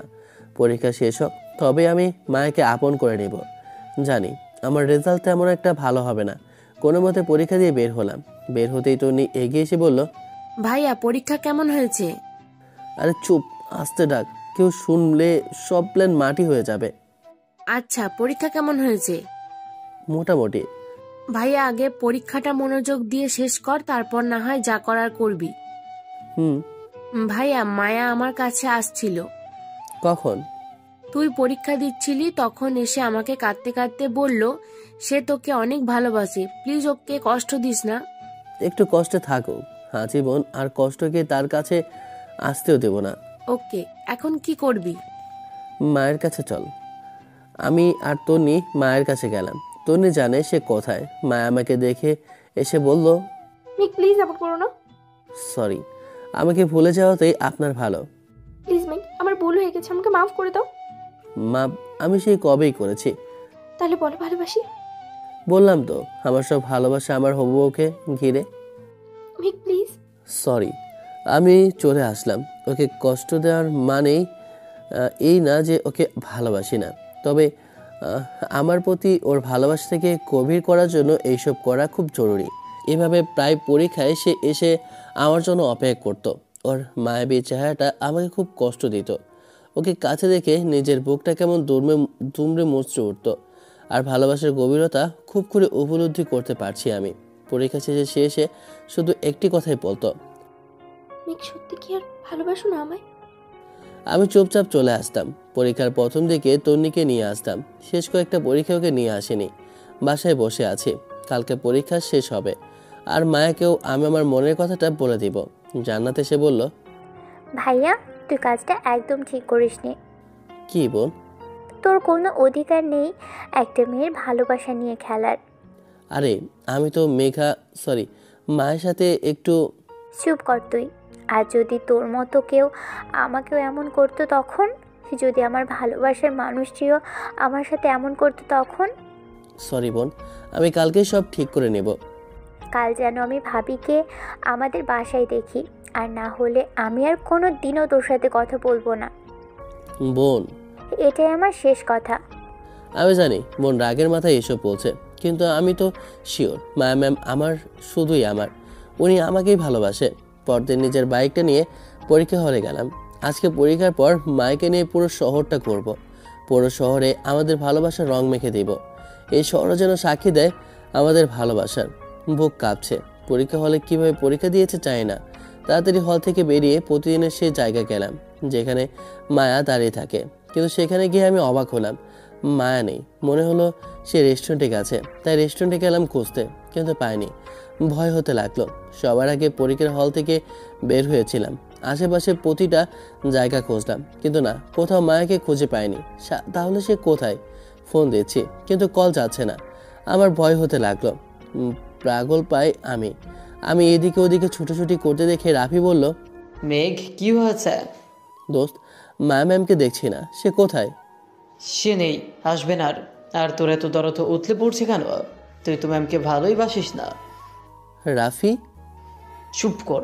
যে মেয়েটা তোকে সেই ইন্টার থেকে ভালোবেসে আসছে, যে মেয়েটা তোর জন্য বাইরের দেশে না গিয়ে এখানে থেকেই পড়ালেখা শেষ করেছে তোর জন্য, হ্যাঁ তোর জন্য সে দামি দামি কলেজ থেকে এই কলেজে এসেছে। তোর জন্য, তোর ভালোবাসা পাওয়ার জন্য সে কলেজে শিক্ষকতা করেছে। তোকে ভালোবাসে বলে সে তোর দেওয়া হাজারো কষ্ট সহ্য করেছে, কিন্তু সব শেষে সে কী পেল? কষ্ট আর কষ্ট। কি বলছিস এসব? মায়া ম্যামকে তো আমি প্রথমবার এই কলেজেই দেখেছি। না, মায়াকে জানিস? মেঘা চৌধুরী। হ্যাঁ, যে মেঘা তোকে কল করে ভালোবাসি বলতো। আমার কাজিন, যাকে তুই ক্লাস 10-এ থাকতে প্রপোজ করেছিলি। ওই সময় তুই আবেগের বশে ওকে প্রপোজ করেছিলি, আর তোর সেই প্রপোজালটাকে সে সত্যি মনে করে তোকে ভালোবাসতে শুরু করেছিল। সে সিনিয়র বলে তোকে ভালোবাসি কথাটা বলতে লজ্জা পাচ্ছিল বলেই আমি আর মেঘা, মানে তোর মায়া ম্যাম, প্ল্যান করি এইসব। তার মানে এটা সেই মেঘা? হ্যাঁ দোস্ত, বিশ্বাস কর, আমি এতদিন যা করেছি সব ওকে নিজের করে নেওয়ার জন্য। আমি শুধু একটা নাটক করেছি। তনি আমার খালাতো বোন। কি বলিস? হ্যাঁ, আমি মায়া ম্যামকে আমার ভালোবাসার গভীরতা বোঝানোর জন্য এইসব করেছি। কিন্তু তুই জানিস না, মায়া তোর প্রেমের গভীরতায় এতটাই ডুবে গেছে যে তোকে ছাড়া সে কিছু কল্পনাই করতে পারে না। প্লিজ রাফি বল মা এখন কোথায়? সে নাই, সে চলে গেছে। আরে মজা না করে বল সে কোথায়? সত্যি বলতেছি, সে চলে গেছে এয়ারপোর্টে। এতদিন তোকে ভালোবাসে বলে সে স্পেনে না গিয়ে এখানে ছিল।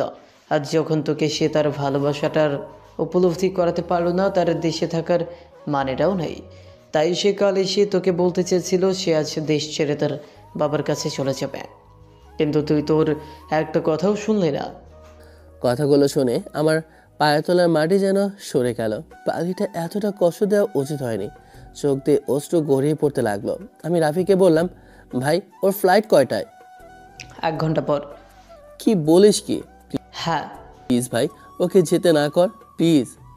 কেমন ওকে না করব? আর কেন করব? ভালোবাসি তাই। তাহলে ওকে তুই নিজেই গিয়ে আটকা। তোর জন্য আমার বোনটা কি কষ্টের মাঝে ছিল জানিস তুই? তোর জন্য সে কি পরিমাণ কান্না করেছে তুই কি দেখেছিস? সরি দোস্ত। সরি না বলে তাড়াতাড়ি গিয়ে ওকে আটকা। ওকে আমি যাচ্ছি। আমি আমার মায়াকে কোথাও যেতে দেব না। আমি তাড়াতাড়ি করে বাইক স্টার্ট দিয়ে এয়ারপোর্টের উদ্দেশ্যে রওনা হলাম। বাইকের স্পিড বাড়াতেই লাগলাম। চোখ দিয়ে পানি পড়ছে। আমি কি করলাম? নিজের অজান্তে মায়াকে এতটা কষ্ট দিয়ে দিলাম। আল্লাহ, সে যদি চলে যায় তাহলে আমি বাঁচবো না। আল্লাহ, আমি ওকে ছাড়া কিভাবে বাঁচবো? ওকে যে আমি অনেক ভালোবাসি, অনেক। বাইকের গতি অতিরিক্ত মাত্রায় বাড়ানো ছিল। হঠাৎ করে বাইকের সামনে একটা বাচ্চা এসে যাওয়ায় আমি বাইকটাকে কন্ট্রোল করতে না পেরে অ্যাক্সিডেন্ট করে বসি আর সাথে সাথেই অজ্ঞান হয়ে যাই। অজ্ঞান হওয়ার আগে দেখি আমার রক্তের আশেপাশে মাখামাখি হয়ে গেছে। চোখ খুলতে কষ্ট হচ্ছে, মাথায় প্রচণ্ড ব্যথা। কোনো মতে চোখ মেলে আজ চারপাশে তাকাই, দেখে মনে হচ্ছে হাসপাতালে আছি। পাশে একজন নার্স ফাইল চেক করছে। আমাকে চোখ খুলতে দেখে নার্সি ডাক্তারকে ডাক দিল। ডাক্তার তাড়াতাড়ি এসে আমাকে চেক করলো, তারপর বলল, মেঘ সাহেব আপনি খুব লাকি। আপনার স্ত্রী যদি সময় মতো আপনাকে হাসপাতালে না নিয়ে আসতো তাহলে আপনাকে বাঁচানো সম্ভব হতো না। আমার স্ত্রী? কে স্ত্রী? ওই তো বাইরে দাঁড়িয়ে আছে। মেঘা ম্যাম একটু ভিতরে আসেন, আপনার স্বামীর জ্ঞান ফিরেছে। মেঘাকে ভিতরে আসতে দেখে বুকটা ধক করে উঠলো আমার। তার মানে মেঘাই আমাকে বাঁচিয়েছে, কিন্তু সে তো এয়ারপোর্টে ছিল। মেঘা আমার কাছে এসে বলল, এত পাগলামি করো কেন? যদি সময় মতো না আসতাম তাহলে আজকে তোমাকে। এই বলে সে কাঁদতে লাগলো। আমি মেঘার হাতটাকে আস্তে করে নিজের হাতের মুঠোয় নিয়ে বললাম, তুমি এসেছো মেঘা? সরি, আমি অনেক কষ্ট দিয়েছি তোমাকে। প্লিজ মাফ করে দাও। আর কোনোদিনও তোমাকে কষ্ট দেব না। দিয়ে দেখিও, হাত পা ভেঙে গুঁড়ো করে দেবো। কিন্তু তুমি অ্যাক্সিডেন্টের জায়গায় আসলে কিভাবে? তুমি তো এয়ারপোর্টে চলে গিয়েছিলে। হাদারাম, এয়ারপোর্টে গেছিলাম আব্বুকে আনতে। রাফি তোমাকে মিথ্যে বলেছে যাতে আমার কাছে ফিরে আসো। রফি, হারামিটাকে আমি ছাড়ব না। আও। কি হয়েছে? কিছু না, মাথা ব্যথা করতেছে। এভাবে পাগলামি করতে হয়? তুমি কি মনে করেছো তোমাকে ছেড়ে চলে যাবো? জীবনেও না। সে কলেজ লাইফ থেকে ভালোবেসে আসছে, আর তুমি গাথাটা কিছুই টের পেও না। 3টা বছর একই কলেজে পড়েছি। আমাকে তো তুমি খেয়াল করলেই না। যখন ম্যাম হয়ে এলাম তখন খেয়াল করলে। সরি। পাশ থেকে ডাক্তার বলল, আপনারা কি স্বামী স্ত্রী না? মেঘা বলল, না, তবে ফিউচারে হব। তাহলে ফর্মে যে লিখলেন? ওইটা না করলে অপারেশন করতে দিত না। মেঘ সাহেব আপনি কিন্তু খুব লাকি। লাকি আর হলাম কই? ওর মতো ডেবিল মেয়েরে বিয়ে করে জীবনটা তেজপাতা করবো আর কি। মেঘা রেগে গিয়ে বলল, কি বলে? আরে মজা করছিলাম। 1 মাস পর রাফি, রাহাত সবাই আমাকে জ্ঞান দিচ্ছে। রাফি বলছে, দোস্ত আমার আপুটারে দেখিস, বিড়াল মারার সময় যেন কষ্ট না পায়। দোস্ত বিড়াল কই? রুমে। তুই সাহসী ছেলে, যা এবার বিড়াল মেরে নিজেকে জয় কর। আচ্ছা। বুক কাঁপছে। বাসর ঘরে ঢুকছি। লজ্জা লাগছে, না না ভয় লাগছে। হাত পা কাঁপছে। কোনো মতে ভিতরে ঢুকে আমি এদিক ওদিকে খুঁজতে লাগলাম। মেঘা, সরি। মায়া ঘোমটা দিয়ে বসে আছে। আমাকে এভাবে খুঁজতে দেখে সে ঘোমটা সরিয়ে বলল, কি হয়েছে? কি খুঁজতেছো? বিড়াল। বন্ধুরা বলছিল আজ রাতে বিড়াল মেরে জয়ী হতে, কিন্তু বিড়াল যে খুঁজে পাচ্ছি না। মায়া রেগে গিয়ে বলল, কুত্তা তুই এদিকে আয়। মায়ের রাগী কণ্ঠ শুনে ওর সামনে গেলাম। কান ধরে উঠবস করা শুরু কর। কিন্তু কেন? করবি কি করবি না? কি আর করার, বাধ্য হয়ে তাই করতে লাগলাম। কি ডেভিল বউ, জীবনটাই তেজপাতা করে দিল। আমি বললাম, আচ্ছা ডেভিল ম্যাম। কি বললি? না মানে মায়া ম্যাম, কানা ধরে উঠবস করার কারণ কি? তাও কারণ জানিস না, আমাকে অনেক কষ্ট দিলি, এখনো পর্যন্ত প্রপোজও করিস না, তোরে আমি আরো শাস্তি দেবো। এই না না, এসবের পর আর শাস্তি ভোগ করা পসিবল না। তাহলে চল। কোথায়? ছাদে। আচ্ছা চলো। আমারে কোলে করে নিয়ে যা। কি বলি? নিচ্ছি। আমি মায়াকে কোলে নিয়ে ছাদে গেলাম। আকাশে খুব সুন্দর চাঁদ উঠেছে, তবে আমার মায়ের মতো সুন্দর না। মায়া এবার বলল, আই যা, ওইখানে ফুল আছে, নিয়ে আয়। আমি বাধ্য ছেলের মতো ফুল নিয়ে আসলাম। এবার বলল, নে এবার প্রপোজ কর। আমি ফুলটা এগিয়ে দিয়ে বললাম, আমি তোমাকে ভালোবাসি। হাতেরাম, এটা কোনো প্রপোজ হইলো? সুন্দর করে কর। এবার আমি হাঁটু গেড়ে বসে বললাম, আকাশ, তারা, চন্দ্র, বাতাস, আজকে সবাইকে সাক্ষী করে বলছি ভালোবাসি মায়া, তোমাকেই ভালোবাসি। তোমার মায়ায় আমি হারাতে চাই আজীবন। একটু সুযোগ কি দেবে আমায়? মায়া আমাকে জড়িয়ে ধরে বলল, ভালোবাসি। আমিও। কি? ভালোবাসি, অনেক ভালোবাসি। ছেড়ে যাবে না তো? তোমার মায়ে পড়েছি মায়াবতী, ছেড়ে যাওয়ার কারণ যে নাই। থাক। তোমার। এখন থেকে শুধু আমার শাসন চলবে। যথা আজ্ঞা মহারানী। হাজি। আমার ডেভিল ম্যাডামের ফাজিল স্টুডেন্ট আমি। এইভাবে বাঁচা চাই আজীবন তোমার হাত ধরে। বেঁচে থাকুক আমাদের ভালোবাসা, বেঁচে থাকুক আজীবন সবার ভালোবাসা। জানি না আপনাদের কতটুকু কাঁদাতে বা হাসাতে পেরেছে। প্রথম থেকে শেষ পর্যন্ত গল্পের সাথে থাকার জন্য সবাইকে অনেক ধন্যবাদ। কতটুকু আনন্দ দিতে পেরেছি জানি না। সর্বশেষ গল্পটা কেমন লেগেছে শুরু থেকে সমাপ্ত পর্যন্ত শোনা শেষ করে কমেন্ট করে জানাবেন প্লিজ। আর ভালো লাগলে চ্যানেলটাকে সাবস্ক্রাইব করে পাশে থাকা বেল আইকনটা বাজিয়ে দেবেন। আর গল্পটিকে বেশি বেশি লাইক, কমেন্ট আর শেয়ার করবেন। আবার দেখা হবে নতুন কোনো গল্পে। সেই পর্যন্ত সবাই ভালো থাকবেন এবং সুস্থ থাকবেন। আল্লাহ হাফেজ, tata, bye bye, have fun, খোদা হাফেজ।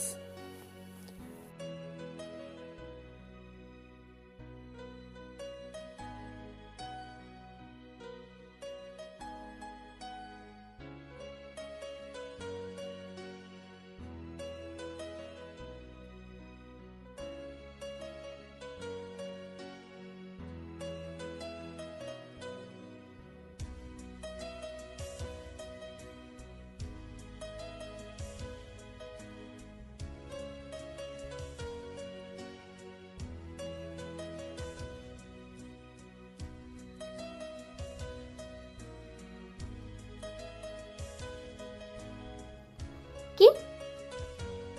ছেড়ে যাবে না তো? থাক। এখন থেকে শুধু আমার শাসন চলবে। হাজি।